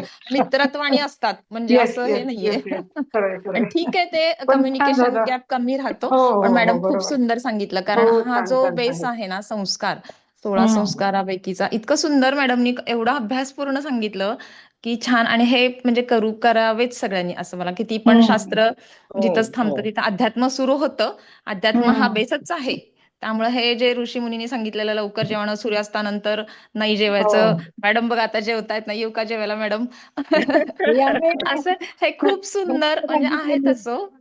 सगळ्याच हो, दृष्टीने खरंच हे छान आहे. चांगलं आहे त्यामुळं ते. ते फायदा आहे आपल्याला हो. त्याचा जेवायला सगळा. मस्त त्यामुळं पैकी आणि खूप सुंदर अभ्यास केला मॅडम तुम्ही. ह्या वयात इतकं छान ड्रेसअप होऊन खूप सुंदर ड्रेस घातलेला आहे. आणि ऑरा एकदम धन्यवाद. छान आहे, पॉझिटिव्ह. बघायलाही छान वाटतं, हम्म. ऐकायला छान, आणि नॉलेज खूप छान मिळालेलं आहे. सुंदर म्हणजे. आणि खूप खूप धन्यवाद. अतिशय छान अभ्यास केलेला आहे. अतिशय छान. हो. धन्यवाद धन्यवाद मॅडम. मस्त सर्वांना. आहे. धन्यवाद. वेळ घालवतात मॅडम. त्याला वेळ देतात आणि महत्वाचं म्हणजे इंटरेस्ट आहे त्यांना, लगेच पुढे येतात. ड्रेस हो. मला तुमचा खूप आवडतं, आवडला. ज्ञानात भर पडते ना, वेगवेगळे विषय शिकायला अजून मला आवडतात. वेगळं ड्रेस काहीतरी शिकायला. ड्रेसही खूप छान दिसते. मी तर लगेच बघितल्या म्हंटल मग मस्त ड्रेस आहे, फ्रेश. म्हणूनच मी म्हटलं ड्रेस मॅडम खूप ते सुंदर आहे. तूळ छान आहे. राशीचं गुण आहेत ते. तूळ हो हो राशीचे बेसिकली तूळ कसं रास चित्रा नक्षत्र. बेसिकली कसं आहे, प्रोफेसर हे प्रोफेशन असल्यामुळे त्यांना ते सोपं जातं जे ते हम्म. इमोजी विषय. जे इमोजी टाकतात त्यांनी थोडा विचार करा. मॅडम बघणार आहेत का आता? थोडं आपण मला ना ही गोष्ट त्या कळतच नाही. ते इमोजी काय चॅटबॉक्स काय. किती वेळा तुम्हाला सांगितलंय चॅटबॉक्स नका टाका, जो ग्रुपवर लिहा ना, युट्यूबवर लिहा ना, युट्यूबवर लाईक करा ना. मग जो माणूस घेतो तो युट्यूबवर सुद्धा कमेंट सगळ्या त्याला कायम राहू शकतात जवळ त्या. लक्षात घ्या. उगाचच इथे मॅडम ते इमोजी इन्स्टंटली त्यांना करावंसं वाटतं, एकदम त्यांना करावंसं वाटतं म्हणून त्या करतात. हा हे नाही बरोबर आहे. इन्स्टंटली. करायचा. आणि इथे एवढं मोठं चॅटबॉक्स मध्ये लिहायचं. कोण तिथे मॅडम माझ्याशिवाय कोण नाही वाचत, लक्षात घ्या. मग मला न म्हणता मॅडम म्हणणं गरजेचं आहे. त्यामुळे कृपया करून त्या कमेंट व्हिडिओ खाली द्या, ग्रुपवर द्या आणि ग्रुपवर काही सांगा. म्हणजे मॅडम निवांत वाचतील. जो काही मॅडमनी वेळ घातला, श्रम घातले, पुस्तकं वाचलीत, त्यांच्या जवळची वाचलीत, मी दिलीत. आपण या हो हो, मॅडमनी कार्यक्रमासाठी पण मला पाठवली होती दरवेळेस पुस्तकं वेगवेगळी. आपण या कार्यक्रमासाठी खास विकत घेतलेली आहे. हो तर हो. या गोष्टी वापरतायत हे सगळे लोक. पुस्तकं नेऊन पिरॅमिड मधनं नेऊन वाचून अंडरलाईन करून सगळं चाललेले व्हिडिओ बघून मी व्हिडिओ टाकतेय ते शोधतायत.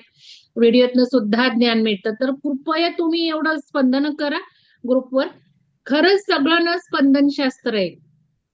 तर मी एकच सांगते, मॅडमनी खूप सुंदर सांगितलं. मी आले त्यावेळेला बारशाचं चालू होतं, त्यामुळे काय काय साहित्य मला नाही माहिती, पण मी त्यानुसार थोडस एक सांगते की आपण जे नाव ठेवतो. आता माझं नाव बघा मंगल आहे, त्यांचं मॅडमचं श्रीता आहे, आता सुचित्रा मॅडमचं म्हणजे अर्थ सुचित्र असंच होतं ना, सुचित्र.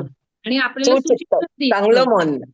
हा, सुचित्र पण दिसतं आणि सुचित्र सुचित्त. पण दिसतं आपल्याला हो मॅडमला हो. बघ. माझं मंगल जर म्हटलं तर नावाचे व्हायब्रेशन्स आहेत. तर हो ही नावं का ठेवली जातात? नावं आहेत ना सात्विकच ठेवावीत. राजसिक सुद्धा नाव ठेवू नये. तामसिक तर हो. ठेवूच नाही. पण राजसिक, राजेशाही काही काही ठेवतात राजांची नावे. समजा शिवाजी राजे असं नाव ठेवतात. तानाजी राजे कोणी असं नाव ठेवतात. राजसिक सुद्धा नावं ठेवायची नाहीयेत. तर या नावं ठेवण्याच्या विधीला सुद्धा खूप महत्व आहे. ज्या वेळेला बाळ मॅडम, असतं. हा, बोला. मला स्पॉटलाइट द्या जरा. कोण आहे होस्ट? बोला श्रद्धा मॅडम. मॅडम म्हटलात ना? नाही नाही ते माझं हे चालू राहिलं होतं, ते बंद केलं. मला स्पॉटलाइट द्या. कोण आहे होस्ट? मी बघितलंच नाही. सविता मॅडम जरा मला स्पॉटलाइट द्या. मी थोडस बोलते नावावरून. तर दिलाय मॅडम. हे नावाचं मला थोडस सांगायचं. ज्या वेळेला आपण नामकरण विधी करतो, कारण मी जॉईन केलं मॅडम नामकरण विधी सांगत होत्या. हो हो. ज्या वेळेला नामकरण विधी करतो त्यावेळेला काय शास्त्र आहे? तर नाव हे बघा, बाळ छोटं असतं. अलीकडे काही वर्षाच्या वेळेला विधी करतात. वर्षाचं झालं की बर्थडे करू आणि नामकरण विधी करू. हे चूक आहे एकदम. हो. अतिशय 12व्या दिवशी नामकरण विधीची प्रथा होते. फार फार तर 1.25 महिना, 2 महिना, 3 महिना. त्या नामकरण विधीचा शास्त्रीय पर्पज असा असतो की बाळाला काहीच कळत नसतं. ना शब्द कळतात, ना रूप कळतं, ना गंध कळतो. या सगळ्या अवस्थेमध्ये बाळाला नावाची स्पंदनं द्यायची आणि त्यांनी जागृत करायचं. स्पर्श, गंध, रूप, आपले 5 सेन्स ऑर्गन्स. जिकडे तिकडे ते 5 सेन्स ऑर्गनचं शास्त्र आहे. मग डोळ्यांनी बघतो तर आपण बघतो दृश्य स्वरूपात. म्हणजे हे 5 सेन्स ऑर्गन्स बाळाचे जागृत करतो पण नामकरण विधीने. पहिल्यांदा ते नाव म्हटलं जातं कानात. आता मॅडमनी तर खूप सांगितलं कानाचे पॉइंट्स काय, बुद्धीचे काय. म्हणून आपल्या धर्मात कान टोचणी आहे. ते पण आपण 12व्या दिवशीच करतो ना, लवकर करतो ना.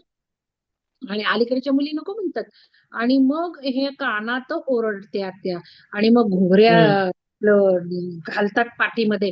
त्या व्हायब्रेशननी त्या कानामध्ये बाळाला अजून व्हायब्रेशन्स होतात आणि नावाची स्पंदनं त्या बाळावर जागृत केली जातात. आता बाळाला स्पर्श नाही जाणवते, गंध नाही जाणवते, पण या आवाजाने ओरडण्याने बाळाच्या कानात आपण नाव म्हणतो ना, आणि आणि इकडनं कुर्र म्हणतो मॅडम, कुर्र म्हणतो, म्हणजे त्याला तो म्हणतो झोपला आणि असेल तर किती त्याला वेळा ऐकूच म्हणतो हवं, आणि किती ऐकूच हवं वेळा त्याला. म्हणतो, त्यात किती कौतुक असतो, गोंगाट असतो आजूबाजूला, धबधब धबधब ती हो. आत्या हे घालत असते.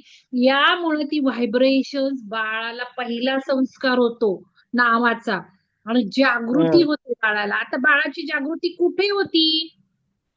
बाळाची जागृती त्या नावाच्या स्पंदनाशी होती. म्हणजे आपलं आता देवघरात जर देव ठेवायचे असेल तर पहिल्यांदा त्या देवाला कुठलीही आपण मूर्ती आणून ठेवतो देवाला, त्यांनी काहीही महत्व, व्हायब्रेशन, तत्व जागृत होत नाही. ज्यावेळेला आपण एखादी मूर्ती ठेवतो त्यावेळेला तो शंकरे शंकरे शंकरे, रामे रामे रामे, हनुमाने हनुमाने त्याला पण म्हणावं लागतं. त्याला सुद्धा अक्षता ठेवाव्या लागतात. त्याला सुद्धा ते नावं म्हटल्याशिवाय त्यात तत्व जागृत होत नाही. आपल्याला काही जणांना नुसतंच ते, मी तर कधी नुसत्या ठेवत नाहीत, हे जागृती करूनच ठेवते. तसंच ते बाळाचे, मग त्या बाळाला त्या नावाची स्पंदनं नुसती दिली नाही जात, जागृत नाही होत. त्याचे गंध, स्पर्श, पाचही सेन्स ऑर्गन्सचे तत्व त्या नावाशी ज्या संबंधित आहे ते त्याच्यात जागृत केले जातात. म्हणजे त्याचे 5 सेन्स ऑर्गन्स जागृत होतात. कारण स्पर्श पण असतो ना त्या बाळाला, का नुसतंच हम्म. असं असतं. म्हणून मग बाळ बघतो जवळ कोण आलंय, काय आलंय, म्हणजे हे जागृत आणि एकत्रित सुद्धा केले जातात. मग ज्या वेळेला सात्विक नाव असतं ना, तर ती सात्विक व्हायब्रेशन बाळामध्ये उत्तेजित केले जातात. आणि मग नंतर त्यानंतर बाळाला अहम पण नसतो त्यावेळेला, कारण बाळाला काहीच नसतं माहिती. आणि 1 वर्षाच्या बाळाला भरपूर सगळं डेव्हलप झालेलं असतं. त्यामुळे काय हे डेव्हलप करणार आहे नावाचं? नंतर इतक्या मोठेपणी नाव ठेवून काहीच त्याचं होणार नाहीये, लक्षात घ्या. तिथून पुढे ज्या नावाने आपण हाक मारतो बाळाला नेहमी. आता आपण बघितलं नाद ब्रह्म म्हणजे नादामधले व्हायब्रेशन. आपण पेंडुलमनी बघितलं ना, शब्दांचं लिहिलेलं बघतो डायरीवरचं. आपण एकेका शब्दाला व्हायब्रेशन बघतो. मग तो पेंडुलम ऊर्जा कशा दाखवतो. मग राजसिक नाव जर ठेवलं तर काय होतं? त्या राजसिक व्हायब्रेशन्स, राजसिक स्पंदन त्या व्यक्तीकडे जायला लागतात. आणि मग तो ताठर बनतो, राजेशाही वागू लागतो. त्याच्यात सगळ्या वृत्ती तशा हम्म. पहिला लागतात. म्हणून सात्विक नाव ठेवलं जातं. आणि आपण इतकं सुंदर सुंदर नाव ठेवतो आणि नंतर मनू, सोनू, चिक्कू, टिक्कू, काय काय म्हणून त्या व्यक्तीला तसंच घडवतो. म्हणजे जर हम्म. बघितलं ना, त्या प्रेग्नन्सीला पुष्कळ महत्व वाढत चाललंय. प्रेग्नन्सीतले संस्कार, गर्भसंस्कार, गर्भाधान. आता ते प्रीती मॅडमने टाकलं आम्ही सुवर्ण, म्हणजे त्यांनी त्यांच्याच ह्याच्यावर टाकलं असेल, सुवर्ण देतो, हे देतो. हे झालंय ते बालाजी तांबेंमुळं. पुस्तक आहे त्यांचं, त्यांच्या सकाळमधले लेख आहेत, त्यांचे प्रॉडक्ट्स आहेत. ते सगळं झालं. हे सगळं होतं, पण मग पुढे काय मुलाला वाढवताना? मग मुलाला वाढवताना मग नाही बाई आम्हाला सीबीएसई स्कूल पाहिजे, आम्हाला कॉन्व्हेंट पाहिजे. आता काल सविता मॅडमने टाकलं त्यांच्या राधाच्या शाळेमध्ये अलाउड नाही. विचारू ना त्यांना कारण काय. 3 दिवस अलाउड नाही. एवढ्या बेंगलोर मधल्या शाळेमध्ये हा हम्म. विचार आपण करतो का? मग या नावांचं सुद्धा जी स्पंदन आहे तसं मुलाला द्यायचं. मग म्हणून म्हणून म्हणून त्याच्या भोवती वलय तयार होतं. आता ज्यावेळेला हम्म. सात्विक स्पंदन असतात, देवदेवतांची नावं असतात, तशीच व्हायब्रेशन, कारण शब्दाला व्हायब्रेशन आहे. शिवाय सामूहिक चेतनेद्वारे त्या नावांना ती ऊर्जा प्राप्त झाली. आपण आता बघतो सामूहिक चेतनेतून आपण क्रिएट करतो सगळं. मग सामूहिक चेतना काय आहे त्या नावांच्या? हं? नावांचं देवदेवतांच्या सामूहिक चेतनाही चांगल्याच आहेत, त्यांच्या ऊर्जाही चांगल्याच आहेत, नावाचे व्हायब्रेशन्सही चांगलेच आहेत. न्यूमरोलॉजी बघतात आणि हायफाय नावं काढतात, कुठलीही काढतात. हो. फॉरेन देशातली काय काढतील, इकडचे काय काढतील. हा अभ्यास कोणी करतो का स्पंदनांचा? माझ्या हर्षलचं नाव लिहिताना मात्र मी हे सगळं बघून ठेवलं होतं. मला इतकं ज्ञान नव्हतं त्यावेळेला, पण तरी हम्म. सुद्धा नाव कसं पाहिजे की रेझोनेट व्हायला पाहिजे आपल्याला आणि स्पंदन पण बघायला पाहिजे. आता हे सगळं बघता बघता बघता मग व्यक्तीला तीच व्हायब्रेशन येतात, प्रवृत्ती त्याच्यात ती होतात. मग सात्विक नाव ज्यावेळेला असतं त्याला सात्विक लहरींनी प्रोटेक्शन होत असतं त्या व्यक्तीचं. नुसतं प्रोटेक्शन होत नसतं, तर अघोरी ऊर्जांना जवळ येऊनच देत नाही. कारण नावं म्हणून म्हणून आता नावं पण कोणी म्हणतं का? तो नवरा सुद्धा कसा बायकोला हाक मारतो, बायको कशी नवऱ्याला हाक मारते? त्या नावाची स्पंदनं कोण घेतं? मुलं घ्यायला लागलीत आता आई वडिलांची नावं. काही हो. घरात हो. परंपरा तशा आहेत. पण त्या नावांना किती जण बाहेरची पण सुद्धा पूर्ण नाव, मला ना कधी आवडत नाही नावाचा अपभ्रंश करायला. मी कधी माझ्या स्टुडंटशी अपभ्रंश केले नाही. मी कधी माझ्या टीचर टीमचे कधी अपभ्रंश केले नाही. मी आहो जाऊ तर म्हणायचीच माझ्या टीमला, हेड ऑफ डिपार्टमेंट असून सुद्धा. माझे विद्यार्थी जरी माझ्या डिपार्टमेंटला आले, याला विजिटिंगला आले, याला आले, तरी मी आहो जाऊ, सर आणि मॅडम शिवाय बोलणंच नाहीये. मग आता हे सगळं जे असतं, प्रोटेक्शन होतं वाईट शक्तींपासून, शिवाय स्पंदनांचा मनावर परिणाम होतो, चेतनेवर परिणाम होतो, बुद्धीवर होतो. ज्या वेळेला आपण नामकरण विधी करतो त्यावेळेला बाळाचं कारण शरीरापर्यंत आपण लहरी निर्माण करतो. म्हणजे आपण जे शिकलोय ना, मनोमय लेअर, बुद्धिमय मनोमय लेअर, बुद्धिमय लेअर, कोशमय. कारण शरीर इथपर्यंत ते जागृत करून त्याला सुंदर स्पंदन देतो. आणि कौतुक असतं बाळाचं, बाळाला आपण जवळ घेतो, सगळेजण जवळ घेतात, बघतात, कौतुकाने बघतात. आपण आता दृष्ट लागली म्हणतो, ती कौतुकानेच होती. पण ज्या वेळेला कौतुकाने बाळाकडे बघितलं जातं, कौतुकाने स्पर्श बाळाला घेतला जातो, त्यावेळेला त्या बाळामध्ये हे सगळं सुंदर निर्माण केलं जातं. त्या बाळामध्ये लक्षात घ्या, म्हणजे व्हॅल्युएबल गोष्टी आपण निर्माण करतो नामकरण विधीतनं. नंतर मॅडमनी केसांचं सांगितलं, मुंजीचं सांगितलं. मुंजीचं काय आहे, केस आपण बालाजीला गेल्यावर सुद्धा काढून टाकतो. तर या सगळ्या वाईट शक्ती, मनावरचे संस्कार, आपल्या बुद्धीवरचे संस्कार, आपलं सगळे व्हायब्रेशन या केसात साठून राहिलेले असतात. आणि मग आपल्याला ज्या वेळेला बालाजीला जातो त्याला केस कापण्यामागे हेच आहे. कोणी जातं, घरातली व्यक्ती जाते, त्यावेळेला सुद्धा मुंडन करण्यामागे हेच शास्त्र आहे. हे सगळे जे वाईट विचार झाले 10 वाईट दिवस, वाईट लहरी. ते सगळे केसांमध्ये साठलेलं काढून टाका, नवीन ठेवा. बाळाचं सुद्धा जावळ काढण्यामागे तेच हेतू आहे. मॅडमनी सांगितलं प्रेग्नन्सीत वगैरे अशुभ काय जे असतं व्हायब्रेशन किंवा काय, आता बाळ या नवीन जगात आलंय, पंचतत्वाच्या ह्याच्यात आलंय, मग त्याला अनुसरून त्याला ते केस यावे. दुसरा हेतू होता केस दाट व्हावे, जावळ काढलं की केस छान दाट व्हावे. हो. दाट व्हावे, म्हणून सुद्धा जावळाचं हे आहे. आता अजून एक त्याच्या रिलेटेड मला सांगायचं आहे थोडस. माझे केस खूप गेले एवढ्यात. मी म्हणत होते स्टिरॉइडने गेले, स्टिरॉइडने गेले, पण मला आता कारण कळलं की ज्या वेळेला चक्रांचं हे होत असतं, म्हणजे कुंडलिनी जागृती होते आणि चक्रांचं भेदन होत असतं, त्यावेळेला सुद्धा असे भदा भदा केस जातात. तर मी विचारणार पण होते ग्रुपवर कोणाकोणाचे केस जातात, कारण माझे तुम्ही जातात मॅडम, माझे अं, जात आहेत, हा, नाही त्याला खूप वेगळी जात आहेत. वेगळी कारण असतील. आता माझी पण वेगळी वेगळी कारण असतील, पण एक नवीन कारण कळलं. तर या पण गोष्टी लक्षात ठेवा. त्यावेळेला केस का जातात, तर कारण सगळं अशुद्ध, क्लिन्झिंग आपण म्हणतो ना, क्लिन्झिंग होतं. हे क्लिन्झिंग पण चालू असतं. ठेवा, म्हणजे आता ताई आठवलं म्हणून हे पण लक्षात ठेवा. म्हणजे केस सुद्धा काही वेळेला जाणार आहेत क्लिन्झिंग मध्ये. आता इथे साठवून ठेवले आपण, हे सगळ्या आपल्या पेट्या आहेत, पेट्या, डाटा सायन्स, डाटा क्लाउड म्हणायचं. सगळा डाटा इथे आहे आपला, तो डाटाच बदलायचा आहे आपल्याला आता. तर ठीक आहे, खूप छान आहे, सुरुवात झालेली आहे. मॅडमने पण छान घेतले. विचार करा या सगळ्या गोष्टींवर. आणि नुसतं मॅडमनी घेतलं पाहिजे असं की नाही, तुम्ही पण बोलत चला, ग्रुपवर सांगत चला. ते डिस्कशन ग्रुपवर एक नाही तर 2च जण बोलत असतात. आता ते विषय डिस्कशन ग्रुपवर घेतलेला आहे, तर त्याच्या दृष्टीने मला एक सांगायचंय, तुम्ही सगळे असाल नसाल, आता मी काढून टाकणार आहे जुलै एंडला. ज्यांचं काही तिथे वाच्यता नाही, काही नाही, त्यांना मी काढून टाकणार आहे. तर तिथे ह्यांनी स्मिता मॅडमनी व्हिडिओ टाकला, काल मॅडमनी जे घेतलं त्याच्या अपोजिट होता तो पिरियडचा. आता अपोजिट घेतला तर सगळ्या गोष्टीला दोन्ही बाजू आहेत. एकही गोष्ट जगातली चांगली, म्हणजे ऍक्च्युली जगात चांगलं वाईट काहीच नाहीये. पहिली गोष्ट, जगात चांगलं वाईट काहीच नाहीये. हे सगळं आपण त्याला नावं देतो, आपण क्रिएट करतो, आपण ऊर्जा. पण आत्ताच्या आपल्या संकल्पनेप्रमाणे कुठलीही गोष्ट घेतली तर त्याला चांगल्याही बाजू आहेत आणि वाईटही बाजू आहेत. आता हे बारसं जर म्हटलं तर चांगलीही बाजू आहे, वाईट पण बाजू आहे. दृष्ट लागते, ते बाळ आजारी नंतर पडतं. बरं, आजकाल आपल्याला हे सगळं जमत नाही एवढं, कुठं कार्यक्रम करणार, शारीरिक कॅपॅबिलिटी नाही, फायनान्शियल नाही, व्हॉट एव्हर काही. तुम्ही व्हायचं, तुम्ही करायचं का, आम्ही करायचं, तुम्ही करायचं, सगळे काय.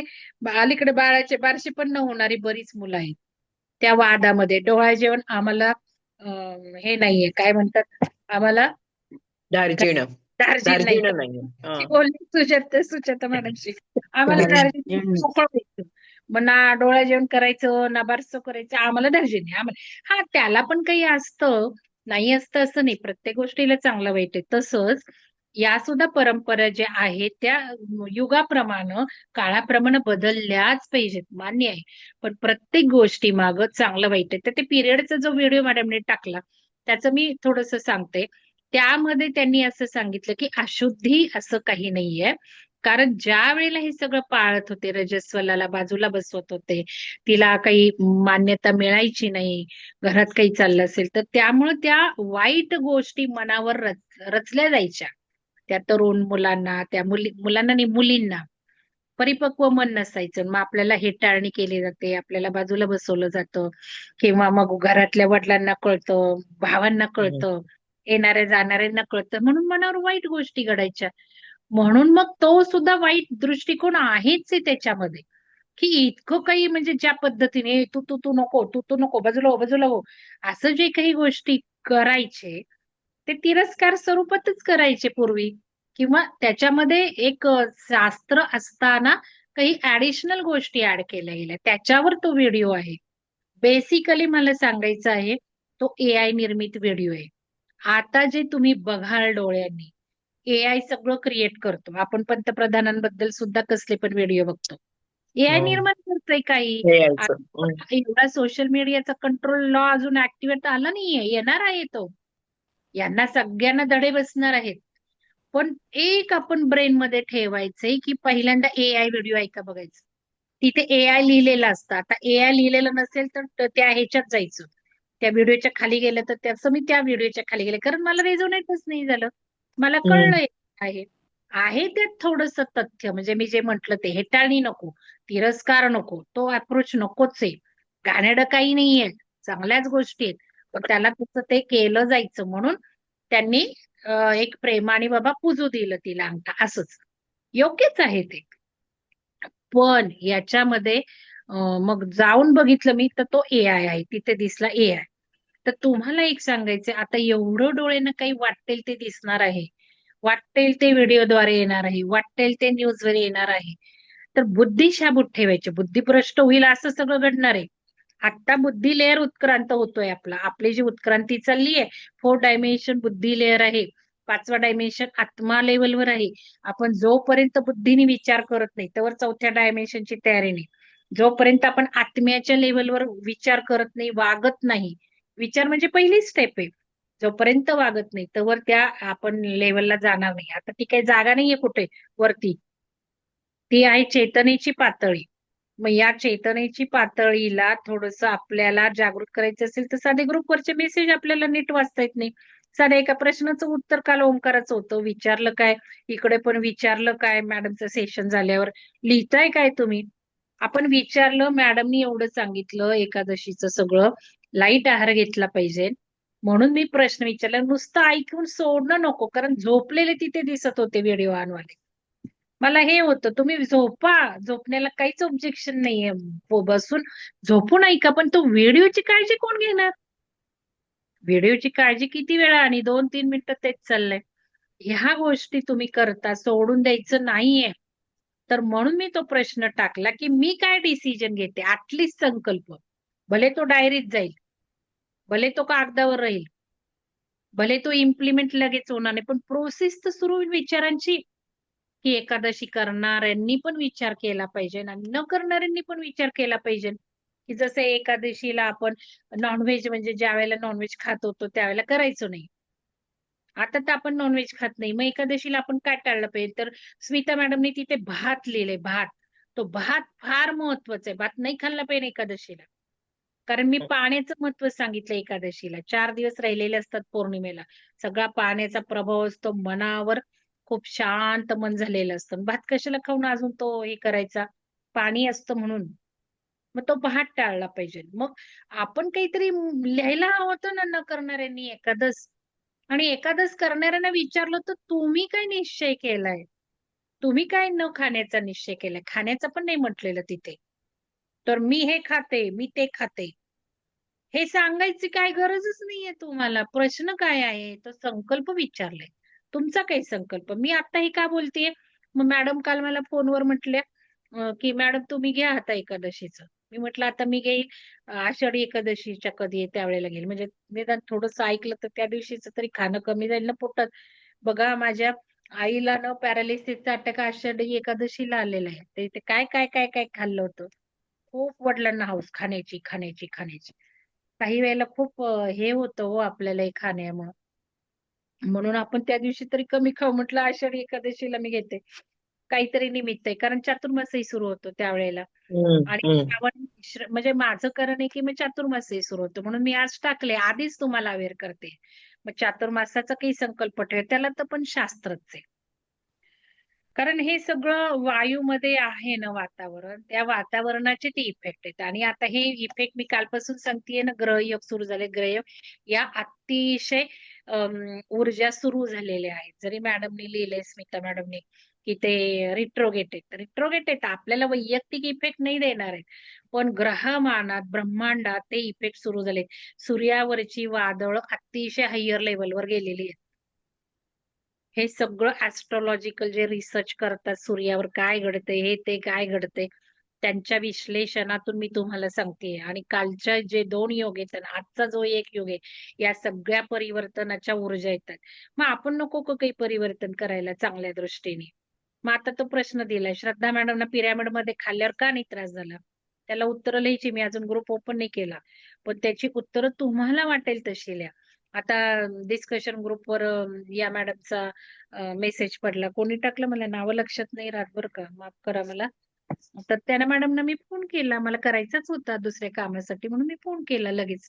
मग त्यांना मी म्हटलं, मॅडम तुम्ही खूप चांगल्या आकलन शक्तीच्या आहेत. तुम्ही नवीन असून खूप भराभरा आकलन करत चाललाय. तर ते ग्रुपवर मी काय टाकलंय ते वाचा, आणि त्या पद्धतीने तुम्हाला श्रीपाद वल्लभांचं ग्रंथ वाचायचं असेल तर वाचा. कारण ग्रुपला मी एका डायरेक्शनने नेते. स्मिता मॅडम तुम्ही पण लक्षात घ्या, मी एका डायरेक्शननी ग्रुपला नेते. मला असं लगेच इकडं तिकडं ग्रुपला वळवायचं नाहीये, कारण एका फोकस ठेवायला जे सक्सेस झालीये आपली ग्रुप एनर्जी, ती डायव्हर्ट नाही करायची आहे दुसऱ्या गोष्टींकडे. म्हणून मला काळजी घ्यावी लागते सतत. म्हणजे डोळ्यात तेल घालून माझे झोपले तरी माझ्या मेसेजवर लक्ष असतं, लक्षात घ्या. आणि त्या क्षणाला मी तुम्हाला हे करते. आता सविता मॅडमचा काही मेसेज आला, लगेच त्यांना फोन केला. असे मग त्या मॅडमना फोन केला, मग बोलले, तर त्यांनी इतकं सुंदर माझ्याशी चर्चा केली. त्यामुळे मॅडम आत्ताच मी ग्रंथ वाचन करते ते श्रीपाद ललबांचाच. आज दत्ताचं हे आहे म्हणून नक्षत्र. हम्म. आणि हम्म. मग त्यांनी जे सांगितलं, मॅडम आज का हो तुम्हीच बोला, जास्त बरं होईल तुम्ही बोललात तर. मी त्यांना म्हटलंय लिहा सगळं, ग्रुपला सांगा. म्हणजे माझं पहिलं शब्द ऐकून, व्हिडिओ ऐकून त्यांच्यामध्ये किती बदल झालाय. थांबा मी चॅट बॉक्स, मॅडम आहात का तुम्ही? मी नावं पण नाही बघितली आज, कोण कोणी नाही दिसत आहेत त्या. मी सांगते नंतर. ग्रुपवर म्हटलं ना, कोणीतरी सांगा की, तुम्ही वाचले की सगळं. कोणाला म्हटले मी डिस्कशन ग्रुपवर हे सांगायचंय तुम्हाला? स्मिता मॅडम, तर त्या मॅडमनी मला सांगितलं, ते मी नमूद सविता का करते. काय असं होतं ना मॅडम नाव त्यांचं?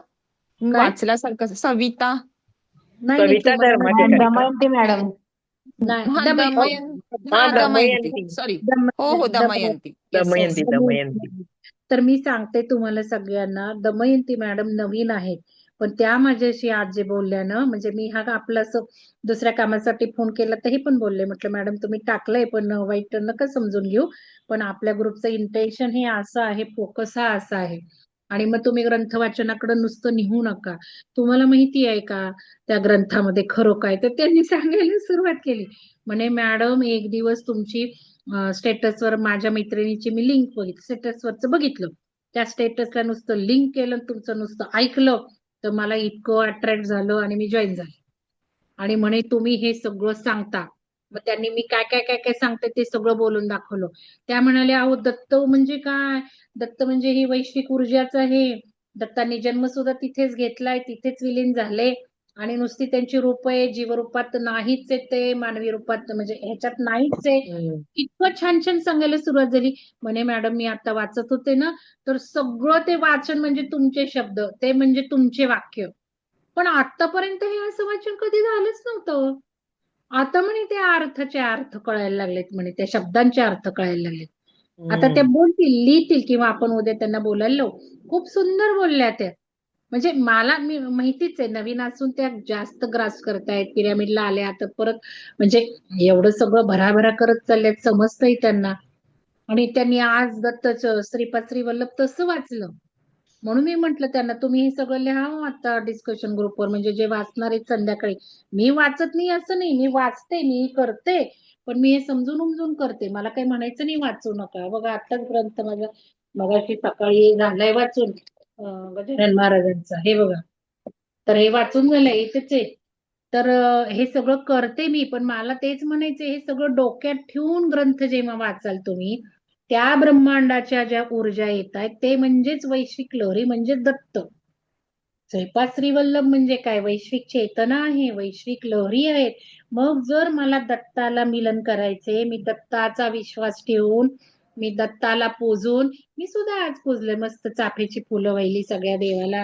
हे बघा, सगळ्या कुंडीतल्या, आमच्या कुंडीतल्या चाफ्यांची फुलं देवाला वाहिली. एक या देवाला वाहिलं, हा देव आहे ना इथे, त्याला पण वाहिलं, त्याला पण वाहिलं.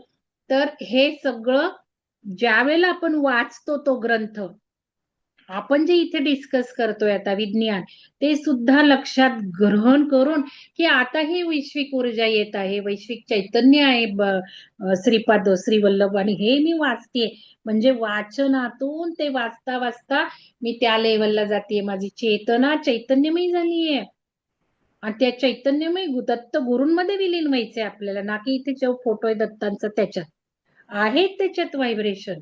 फोटोत व्हायब्रेशन आहे, फोटोत तत्व आहे, मान्य आहे सगळं, पण आपण हायर वैश्विक स्तरावर बघायचंय.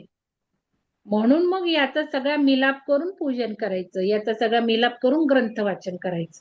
का तर आता सुचेता मॅडमने ग्रंथ वाचूनच हे सांगितलं, म्हणून मग त्यांना ते आकलन का व्हायला लागलंय. आज श्रीपाद वाचले त्यांनी, तर कारण इथे जोडले गेले, इथे कळलं त्यांना कशाला महत्व आहे, काय चर्चा केली जाते. अजून तर सगळं काही त्यांनी ऐकलेलं नाहीये, पण त्यानुसार त्यांना ते शब्द शब्द वाचता वाचता एक वेगळी अनुभूती यायला लागली, की किती सुंदर सुंदर सुंदर हे आहे. आणि आत्ताशी मला कळतंय, मग इतक्या दिवस मी काय केलं, मग जंप नाही का झाली, शिफ्ट नाही का झाली चेतनेमध्ये.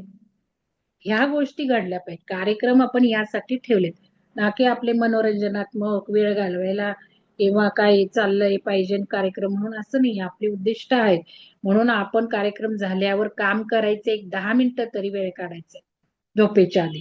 मी इथे ज्यांनी इमोजी टाकल्या, इथे ज्यांनी चॅट बॉक्स मध्ये टाकलंय, त्यांना मी माझी विनंती करते की तुम्ही ग्रुपवर लिहा तुमची स्पंदन. श्रद्धा चापेकर मॅडम येऊन बोलतात, काही ठराविक लोक येऊन बोलतात, बाकीच्यांनी काय शिवून बसलेले असतात का ओठांना? बोललं पाहिजे ना. बोलला तर इथनं ऊर्जा वर चढवायची की नाही, इथंच आणायची की नाही आधी. हे कशासाठी आहे? हे जर नाही तुम्ही व्यक्त केलं, ना लिखाणातनं, ना स्पंदनातनं, ना बोलण्यातनं, कशाला ऊर्जा वर येणार आहे हो तुमची? नाही हृदयापर्यंत पण येत नाही. तुम्ही प्रेमाचं काय करत, हृदयापर्यंत तरी कशाला ऊर्जा येणार आहे? नाही येणार. हेच आहे ना सगळं. जेवढं हृदयाला पाजर फुटेल, सुचेता मॅडम, सुचेता मॅडम किती तयारी करतात, किती हे जेवढं हृदयाला पाजर फुटेल, तो व्यक्त केला की इथे येणार, नाही तर इथेच ठेवायचं. कशाला ऊर्जा इथे येईल? या सगळ्या गोष्टी लक्षात ठेवा. आणि आपल्या ग्रुपला डिस्कशन स्वरूप कार्यक्रमांना तरी या ज्ञानबोधच्या तरी दिलं पाहिजे, हे लक्षात घ्या. आता उद्या कोण बोलणार आहे, मला सांगाल का उद्या कोण आहे?